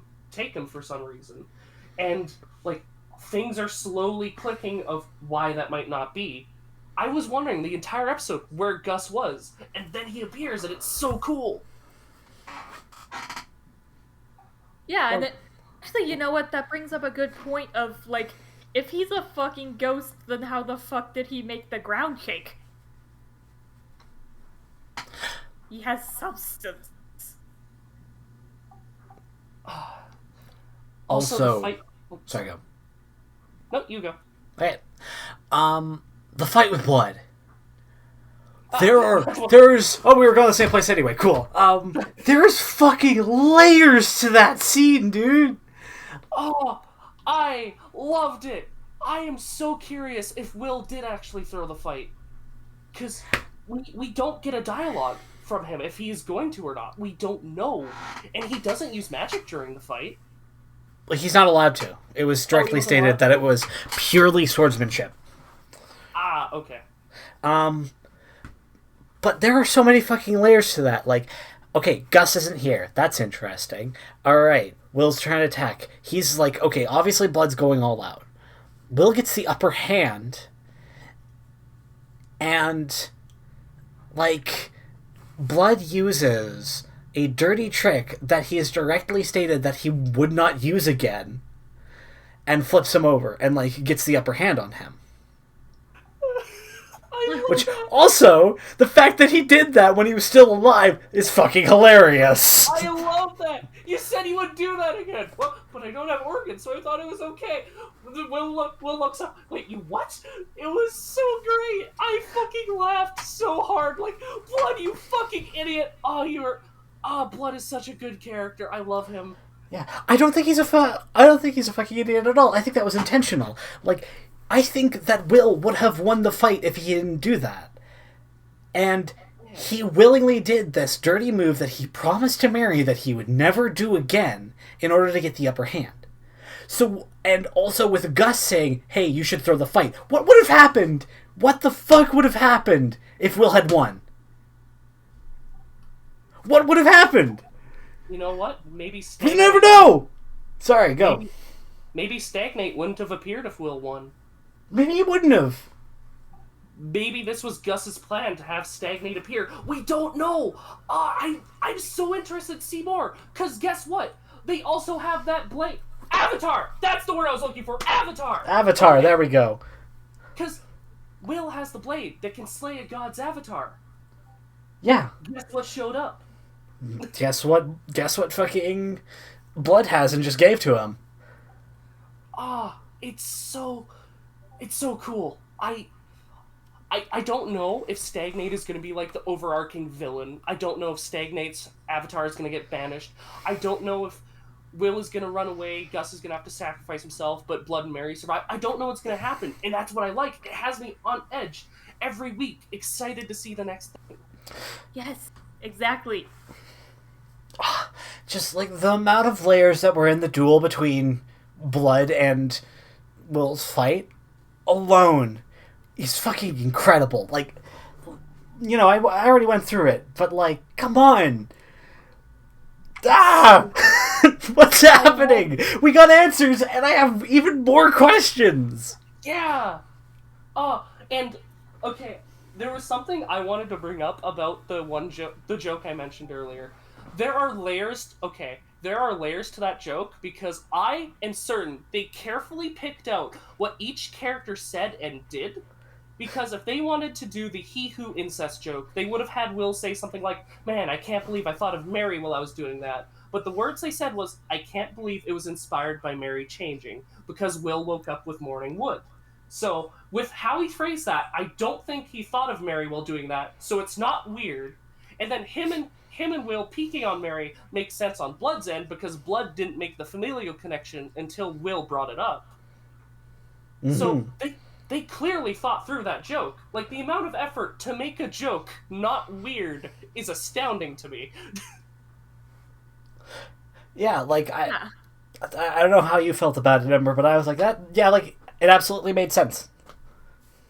Like, yeah, it felt a little weird. It felt a little weird in the show that wasn't talking about that kind of thing at all beforehand. It felt a little bit awkward, but not enough to be, like maybe it was intentionally awkward. Oh, yeah.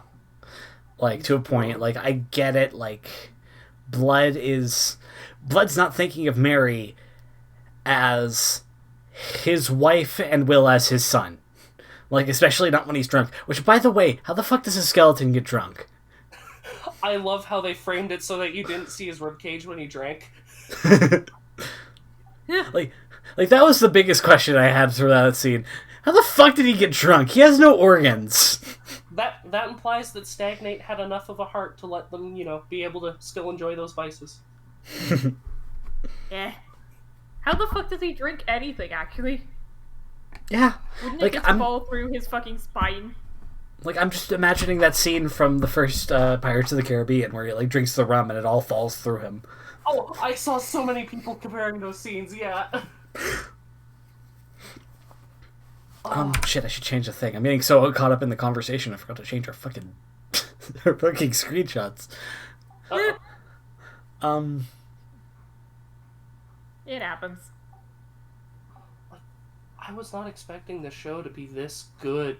Like, to keep my interest in a genre, by the way, which 90% of it is trash. Like, 90% of isekai is trash. This one's really good! Yeah! Like, the three really big isekai that I really enjoy are ReZero, Shield Hero, and this. Because this is supposed to be one of the really big isekai that are out there. And I like them all for different reasons. ReZero, I really like the character depth and the way that everything works in that. Shield Hero, I really like the power system and everything in that. And in this, I'm interested in the world. The world is so cool. Yeah, like, most isekai out there is like, I'm in another world, but I have a smartphone with me. Hijinks with fantasy world, but I have a smartphone. And this is like... It's putting us in the effort. Like, obviously, I don't think any of, like...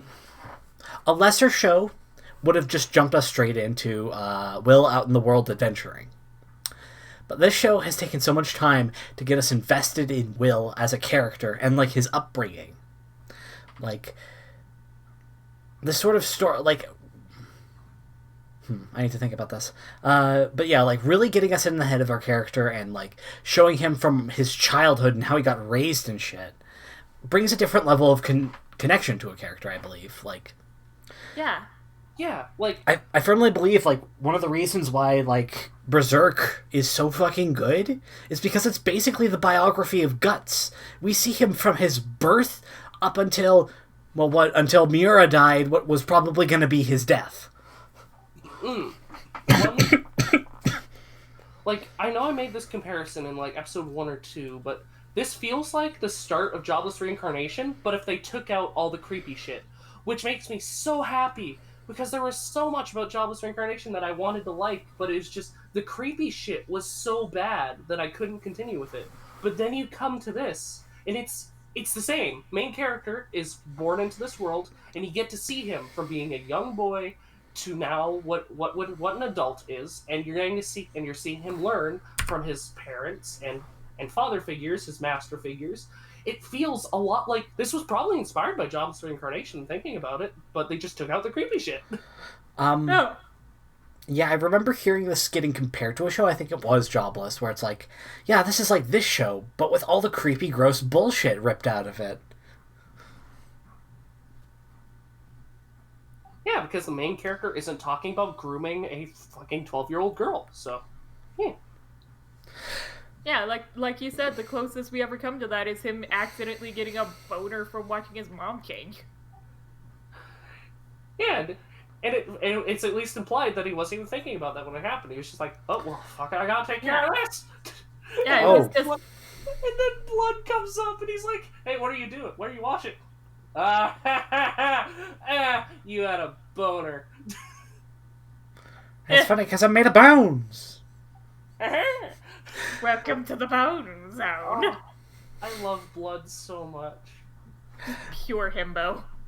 I love all the characters so far. I like all four of them. I love this, like, surprisingly functional found family. Yeah, I love all the characters too. It's just, of them, Blood is my favorite. I'm sorry. It's just, he's my energy to a T. I love it. He is your fighter's fighter from D&D. Oh yeah. I love him. One of my favorite scenes with him is still when Will hugged him from behind. He's like, "It'll be 100 years before you can get me with a surprise attack." I was trying to give you love. Ah, so you've chosen death. Okay, something we have hardly even touched on yet. The lore of this episode. This is going to be an interesting world to be in. Yes. Post-apocalyptic fantasy world. Yeah. Yes. And we finally do get humans are not like all gone, but they seem to be rarer. Oh yeah. So our supporting cast is probably going to be mostly made up of humans or elves or like other fantasy races. But you know what? The idea that this is a post-apocalyptic world is still really cool. I really like that. Yeah. Yeah. Holy shit. We rolled so good. When it comes to shows, like, we picked somewhat terribly, varying degrees of not great. But, like, man, the shows we rolled are fucking bangers! Yeah, there's Embers, which is good, but maybe not for me, and possibly not you in the future. Mine, which is, it's half good, half bad? And then there was yours, which was, oh, that was a mistake!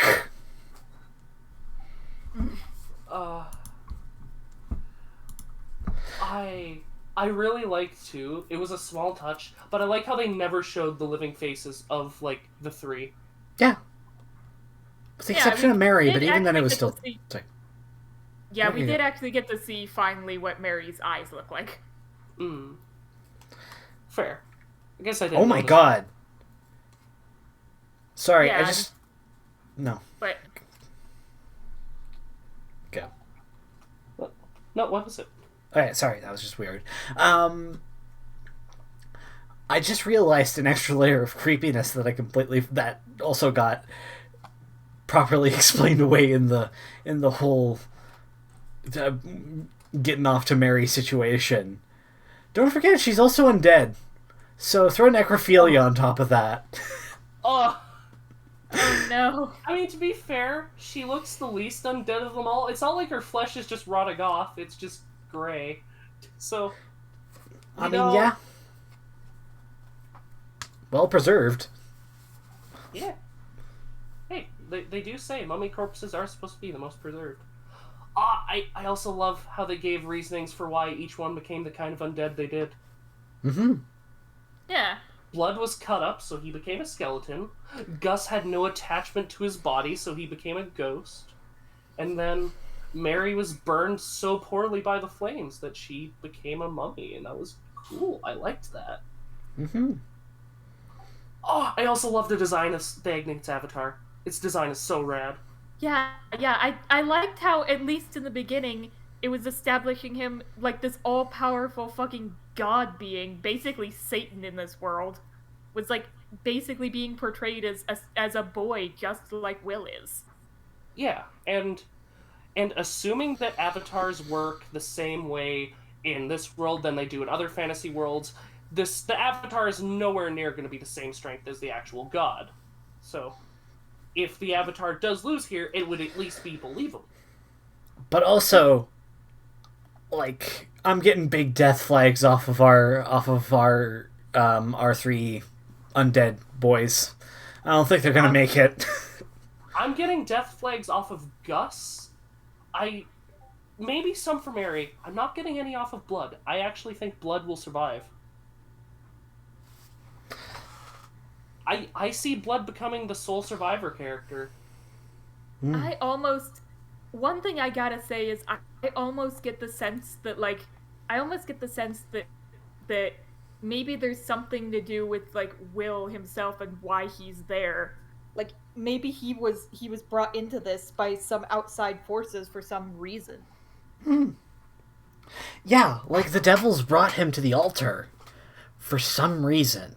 And they didn't bring any other children to the altar for sacrifice. I almost got the sense that maybe like he is something more than human, maybe. Do you think do you think that the devils were trying to bring that demon to Will's original world? Maybe. Like we discussed last season with Rim going to the actual human world. Do you think that something like that was going to happen here? Dude, if they go that way, if they go to the point where it's like Will has to defend the old world that he used to live in from this fantasy realm, I'm down with that. Like, I desperately want... Like, part of me wants to think that, like, something about Will is, like... Fucking now that you're bringing all of that kind of stuff up, that just makes me think even stronger that this is literally Undertale the anime. I mean, you have Papyrus. Yeah.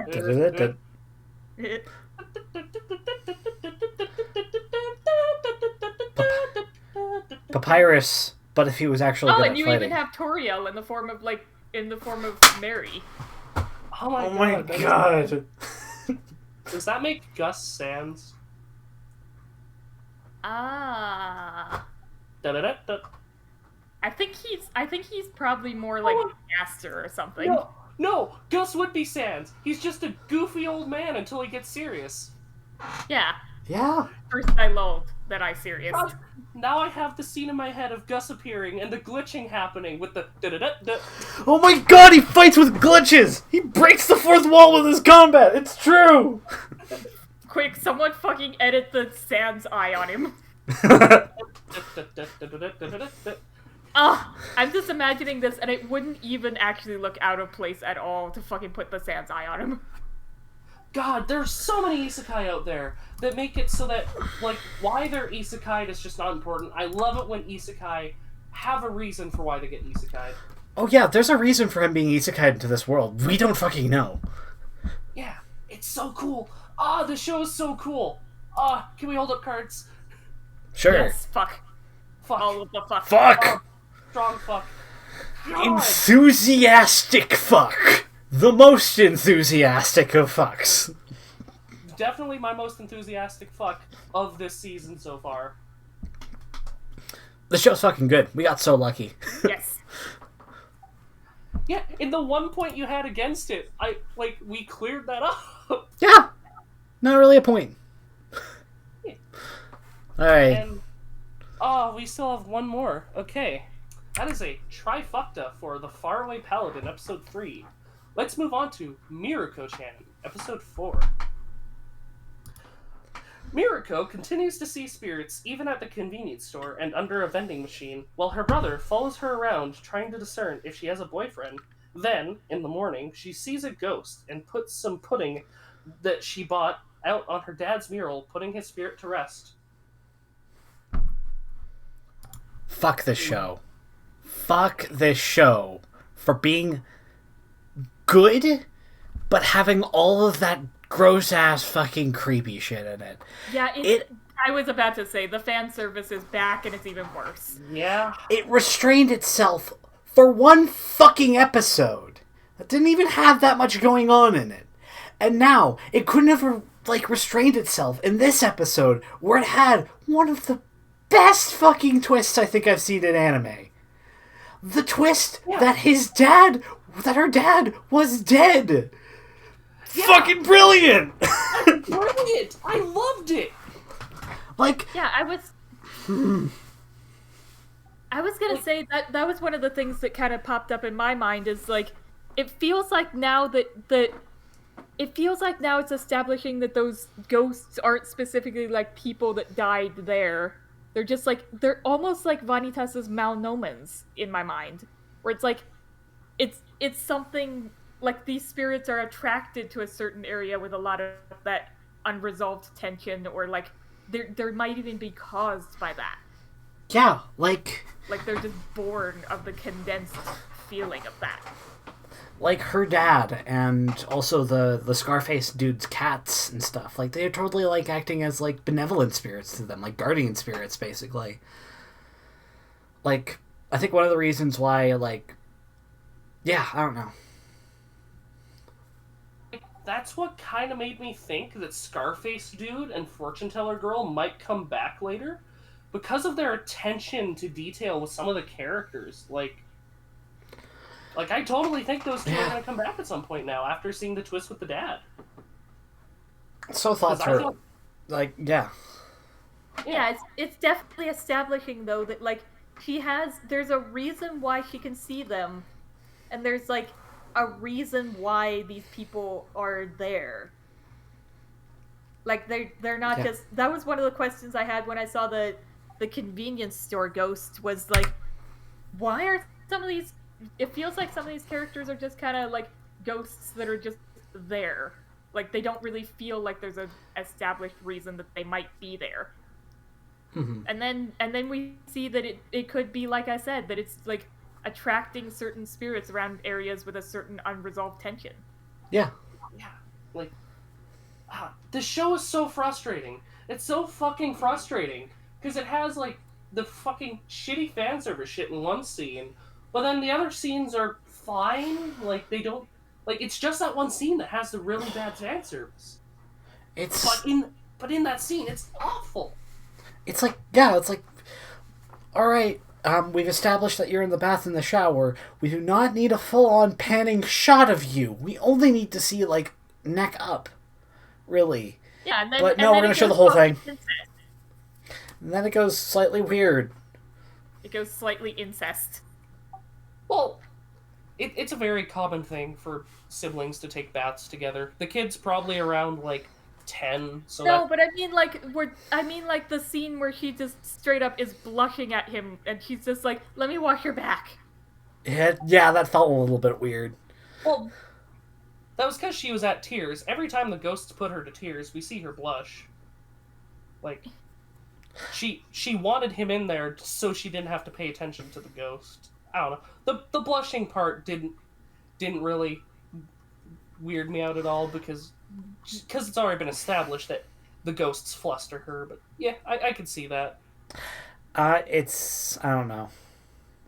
It's just fucking...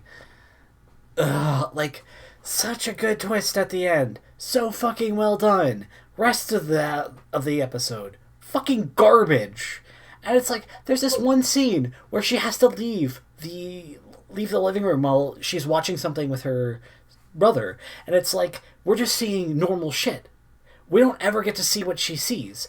Until we get to the end credits scene, in which we get to see, what she saw in that scene.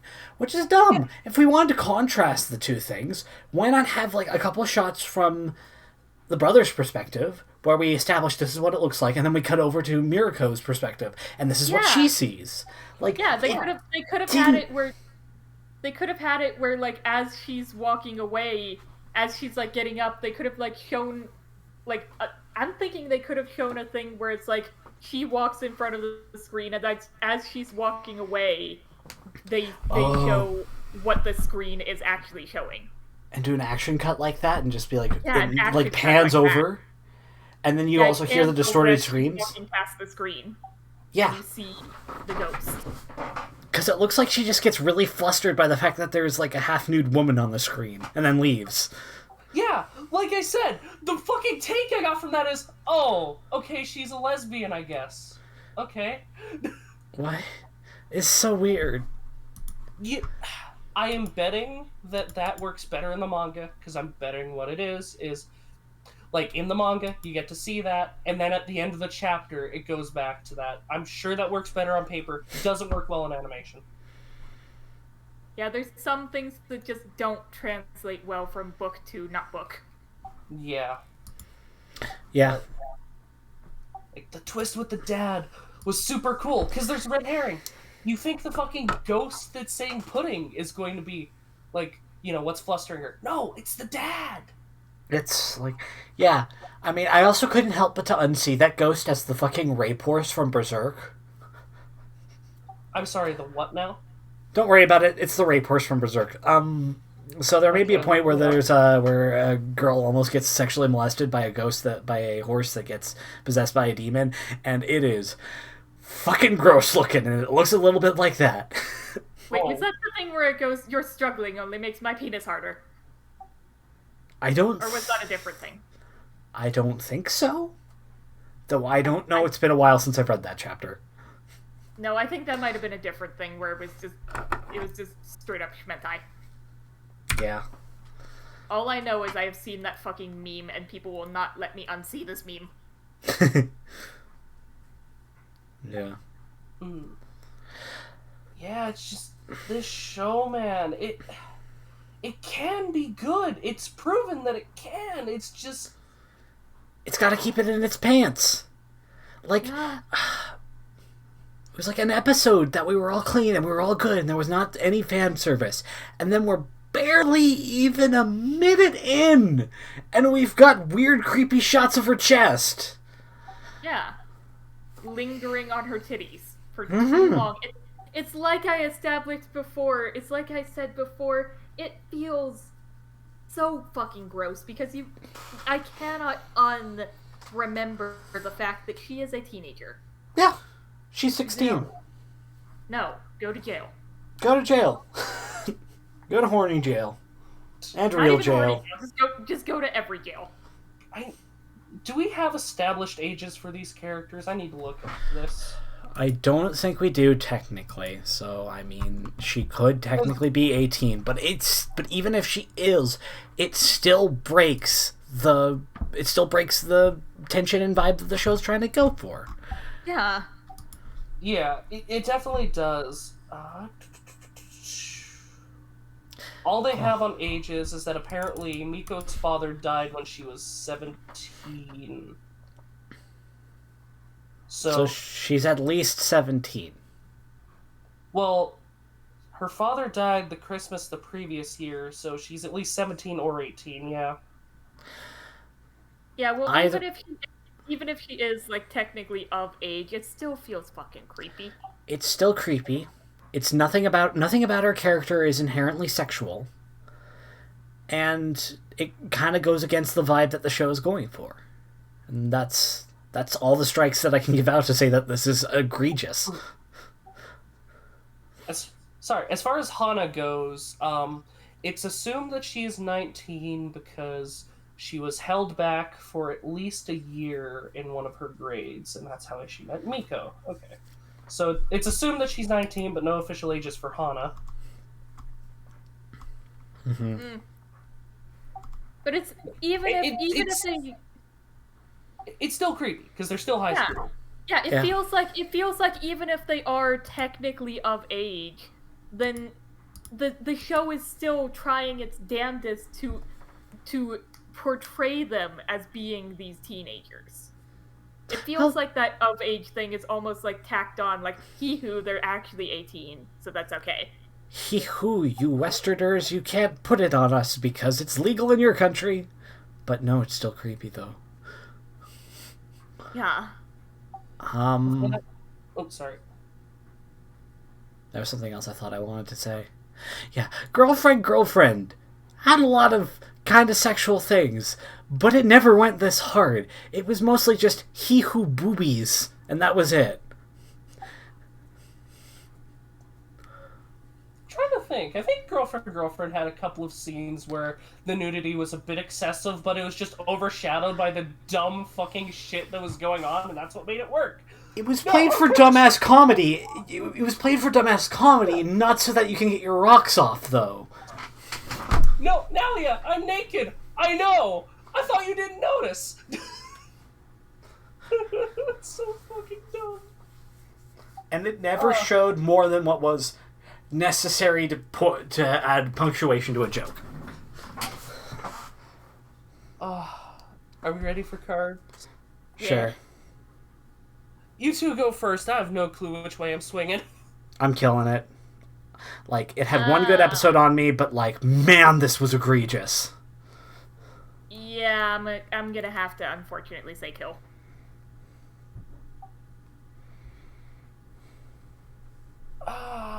This puts me in a difficult spot. I'm gonna fuck it for one more episode. It has one last chance. With the twist of the father, let me just say this. If it wasn't for the twist of the father, it would have been killed in a heartbeat. but with the twist with the father, with the hope of other characters returning, if there's any hint of fan service next episode, it is an immediate kill. I am on the fence with this. You can hold me on record.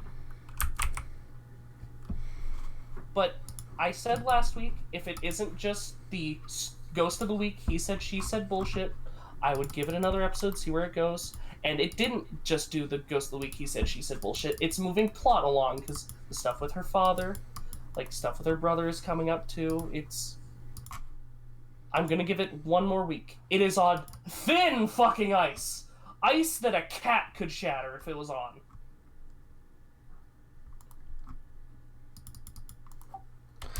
I know that's probably a vote that no one wanted to hear, but I wanted to hear that. I want to hear that. I want to see Wheel this episode.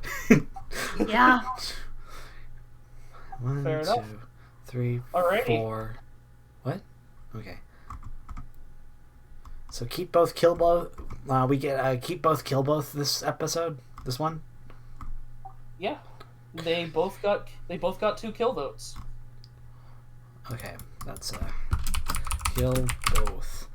I'm excited. Like as soon as you said fuck, I'm like, I'm going to the wheel. I need to set it up. Oh, you already got the kill keep both? I got the kill keep both. Yeah, everything saved over from the last episode that we did with wheel, which was. Yeah, it was the mock wheel we did if Remake and Duke balanced each other out. Oh, and right. Remember it rolled that it would keep both. Yeah.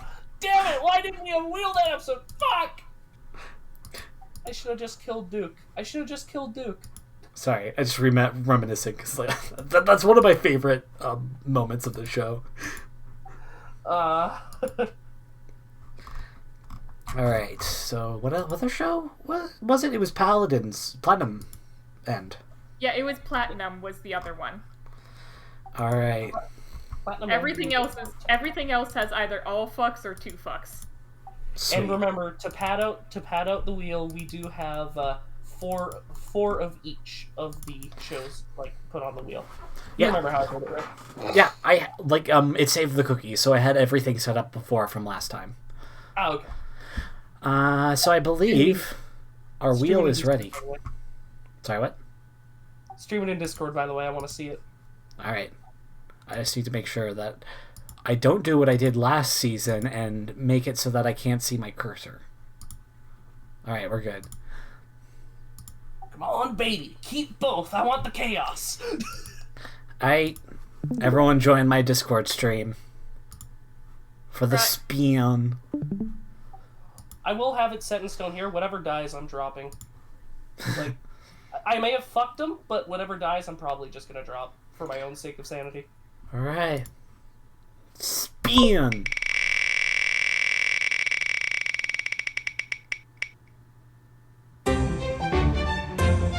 Alright. And Platinum End. So Platinum End is keep. Platinum End is killed. Ah, fuck.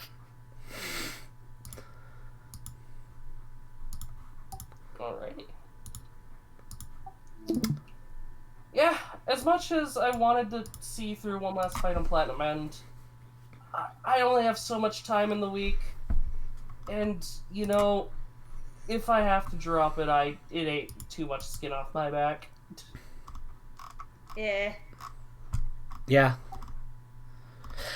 That was a rocky series. Like,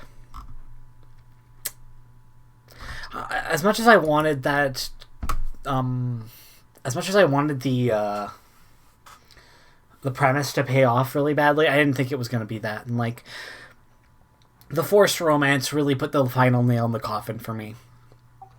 I knew the show was gonna die eventually, because I'll say it now. There is a character later on that is the bury your gaze trope of they're just a lesbian serial killer. They're lesbian serial killer rapist, and their only character trait is that they're a lesbian. I knew it was gonna die eventually, but I was just wondering when. Oof. Because even if I stuck it through for that, I knew there was no chance you two would. Set that to dropped. There we go. Only watching 10 anime at the current moment. Oh my god. Hell yeah, gamers. So besides that, hey Ember. Yeah? We hear you've been watching Vanitas. Yeah. Yeah, Meep had me actually watch the entire thing, and I fucking love the show. Yeah! It's so goddamn pretty. Yes! Yeah, I think I actually mentioned that, but I'm probably gonna go back and watch it again, just to look at all that prettiness, because I feel like that would actually be, like, really good inspiration for some of the stuff I wanted to do with my stories. Hell yeah. Fucking gorgeous ass show. And I'm happy that you're on with it, because, like, yeah, if you stick it out to next season, we're totally gonna do season 2 of that. Yeah, and I know I've said a lot about like how pretty it is, but the story is also really interesting. I'm interested to see where the hell this is going. I've buried myself in so many layers of irony, I don't remember who I am. Yes, that is literally him. Yeah, I saw, like, that you posted the meme for it, Ember, and it was like, yeah, that's so accurate. I have buried myself under too many layers of irony, and now I can no longer remember who I really am. Shitty season for locks, huh? Yeah. The only one that's hanging on is Ember's lock, and, like, even then it's a little bit... I will say, even if you guys kill it, I'm probably gonna still watch it because I like the show. Yeah, and that's Oh, fine. yeah. You can bring it to us in the graveyard if you keep on it. Yeah. God knows I murdered the fuck out of Meep's lock last season, and he kept talking about it. Speaking of which, do you want to hear about the latest episode? No, I don't. Fuck off with Aquatone. It's the graveyard, I can talk about it. No. We get the story of the one really bitchy girl. Which little bitchy girl? There were so many. The one that Kukuru had that fight with when she was interning at the Gamma Gamma. Oh. Yeah, it turns out that girl used to work for a different aquarium, but got fired because she had to take time to take care of her kid when he was sick. And when she got fired, her husband went, "Fuck you, I'm gonna marry your sister and move out of the country." And she ended up being a single mom with her kid, and she lives a really shitty life. And obviously that doesn't excuse her behavior, but at least you can see where she's coming from now. Yeah, I guess. Definitely thinking about it, it probably did seem like they were doing a lot of play work with how, how hard she's had to work to make sure she doesn't get fired from, her new job and that. You can at least see where she's coming from. Doesn't excuse her behavior, though. Yeah, going from I have to fight every day to keep my job to look at all these chuckle fucks and Gamma Gamma all being all happy clappy together. Fuck them. Yeah. I could definitely see where she's coming from. It was a really nice episode.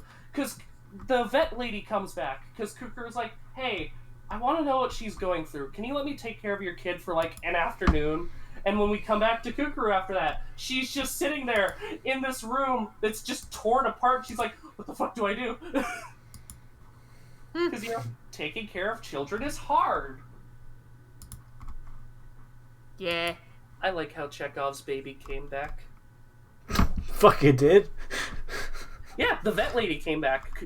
Kukuru took care of her baby for an afternoon. Oof. Oh, fuck. Oh, sweet, thank God. Oh, What? sorry. I just accidentally opened my Twitter, my wrong, not safe for work Twitter. And, yeah, I was just like, oh God, did I accidentally stream porn on YouTube? I did not, thank God.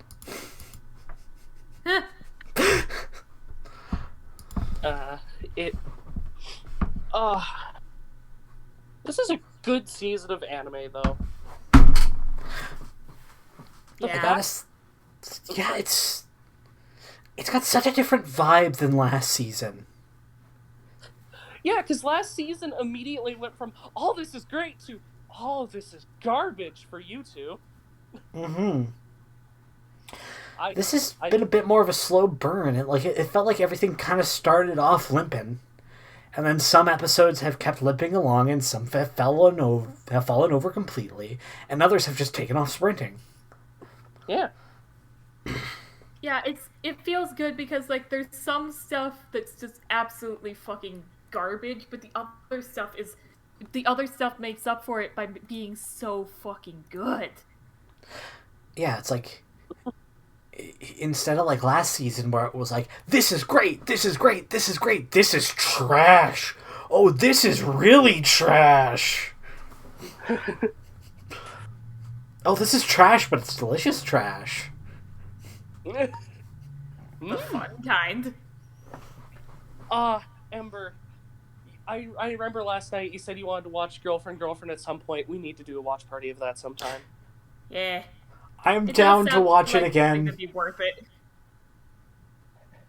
Hell yeah! If you guys want to watch it again sometime, I'm fucking down for that. Oh, hell yeah. I'm probably after this is all done, I'm probably gonna go back to watching the spooky shit I was watching. Hell yeah.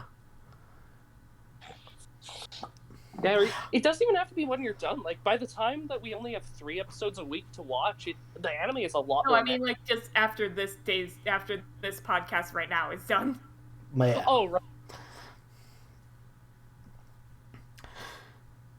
I'm kind of happy Platinum End was not too great as well. As weird as it sounds, I'm a little bit not happy. I'm relieved it wasn't too great because that was going to be a 24-episode series, which we would have had 2 this season because fucking Ranking of Kings is 24 episodes, and there are also a couple others on this list that don't have episode numbers yet. Mostly Komi. I'm pretty sure Far Away Paladin doesn't yet. I think Paladin does have a 24 episode run. Let me check. I hope it does because it deserves that much so far. Oh yeah. So far Paladin is 3 out of ? Yeah. Yeah, it's Komi and Paladin that doesn't have an episode count. Oh, okay. They finally gave Vampire an episode count. Oh, okay. Yeah, Vampire's 12. Okay. All right, fair enough. I hadn't even been paying attention to like how many more there are. Oh, man. Wait. One last thing I kind of want to bring up in the Graveyard Tour because can't we just bring up like whatever anime we're watching? Yeah, we can. All right. Ghost in the Shell Standalone Complex Second Gig is fucking incredible. Like, I love Ghost in the Shell Standalone Complex the first season, but the second season, oh my god, it's so fucking good. It's like, yeah, does anyone like mysteries? Do you like sci-fi? Watch the show. Just watch it, start to finish. It's so fucking good. Like, it has this perfect balance of like episodic episodes and like actual like long-term plot episodes, and like it balances out like that show can bounce from having like a super intense like philosophical episode that talks about like a super heavy philosophical and like political concepts to having one that's like explores the psyche of a dude who came back from war and like in this weird modern techno future and how he like and how his body is like beyond recognition at this point with the amount of like body modifications he got through it, to deadass just having a fun ass little heist episode where we're stealing from this one rich asshole who's embezzling money during his weird sex robot party, and it like bounces between all of these and keeps this great tone. It's so good. You like mystery, you like sci-fi, and like you really like cyberpunk, and you really like cyberpunk. This show is incredible. It's so good. I remember you kept telling me I'd like it if I liked Vivi, and guess what? I fucking love Vivi. It's my favorite anime, so I definitely want to watch it sometime. Vivi doesn't have the... That just reminded me of, like, some short anime that I remember, like, hearing about. I watched one of them. I haven't watched the other one, but that just reminded me of these, and I think you would actually like them. Which was this guy, Cyber City 080808. Shit, they went back up in ranking. Okay.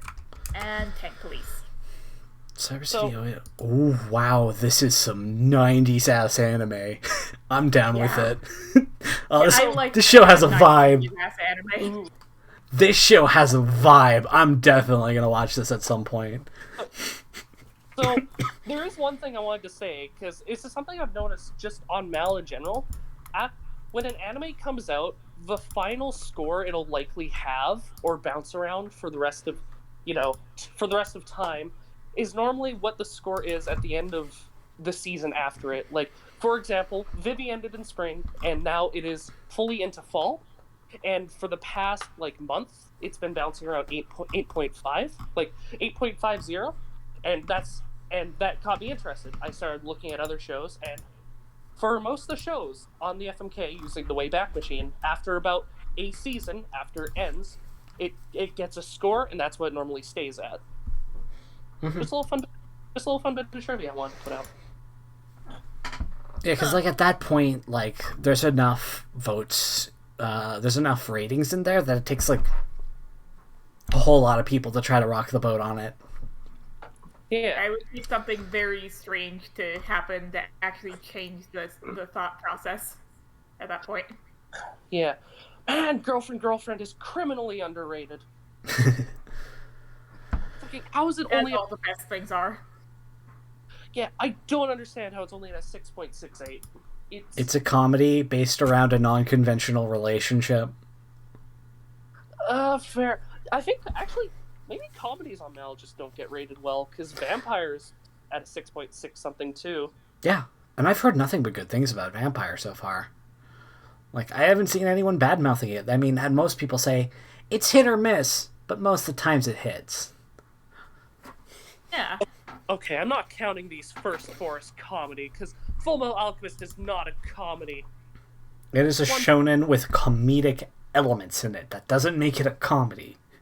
Yeah. Okay, I'm looking through these in the comedy section. Konosuba. You could say, certain episodes are comedy.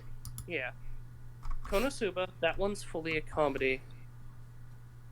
Yeah, no one's gonna take a look at, the whole, Promise Day arc and say, this is a comedy. Yeah. Well, you look at Girlfriend, you go, oh, okay, that's a romance comedy. Well, you even hardly... Okay, it's a romance, but the comedy is the focus. The romance exists to serve the comedy in Girlfriend. It is a rom-com heavy on the com. Yeah. You know what? I'm curious. Does this have the comedy tag too? Last time I checked, it was only sci-fi and thriller, though. But wait, hold on. 14 episodes. Oh, right. They had that episode 14 in quotation marks that was just, hey, do you want to know what happens in the show but don't want to watch the show? Watch this episode. It just tells you everything that happened. What are we talking about? I keep forgetting that Vivi had this special that aired, and it was a 20-minute episode, but it was a recap of the entire show. AKA Wit Studio just had some extra money lying around, so they had Matsumoto do the funny voice while talking about what happened. Huh. Funny. Which, commentary. 86 season 1 did the same thing, and when anime does that, it's usually just because they had budget left over and decided, hey, let's try and let's try and get some extra money out of this. But anyway, is that a podcast? I feel like we made a podcast. Yeah. Alright. Hey, Meep. Yes? Where can they find you? You can find me at soul_king777 on Twitter. However, if you are minor, do not follow me, or else I will make you star in a live-action remake of Platinum End, where you, yes you right there, can, for the low price of the 3 funny numbers on the back of your credit card, be Mirai or Saki. They have so little character that literally anyone could be them. Ember, where can they find you? I'm literally just on Twitter on Ember the Unusual. Follow me, I post funny sometimes. And maybe an art. If you're lucky. If you're lucky, I'll give you an art. If you're good children. It takes me forever because I draw with mouse. It is pain.exe. And you can find me spread thinly all around the internet, usually going by Limus. And you can find all of it categorized at limus.card.co. Yeah. We've been the Anime FMK, and we'll see you next time. Goodbye.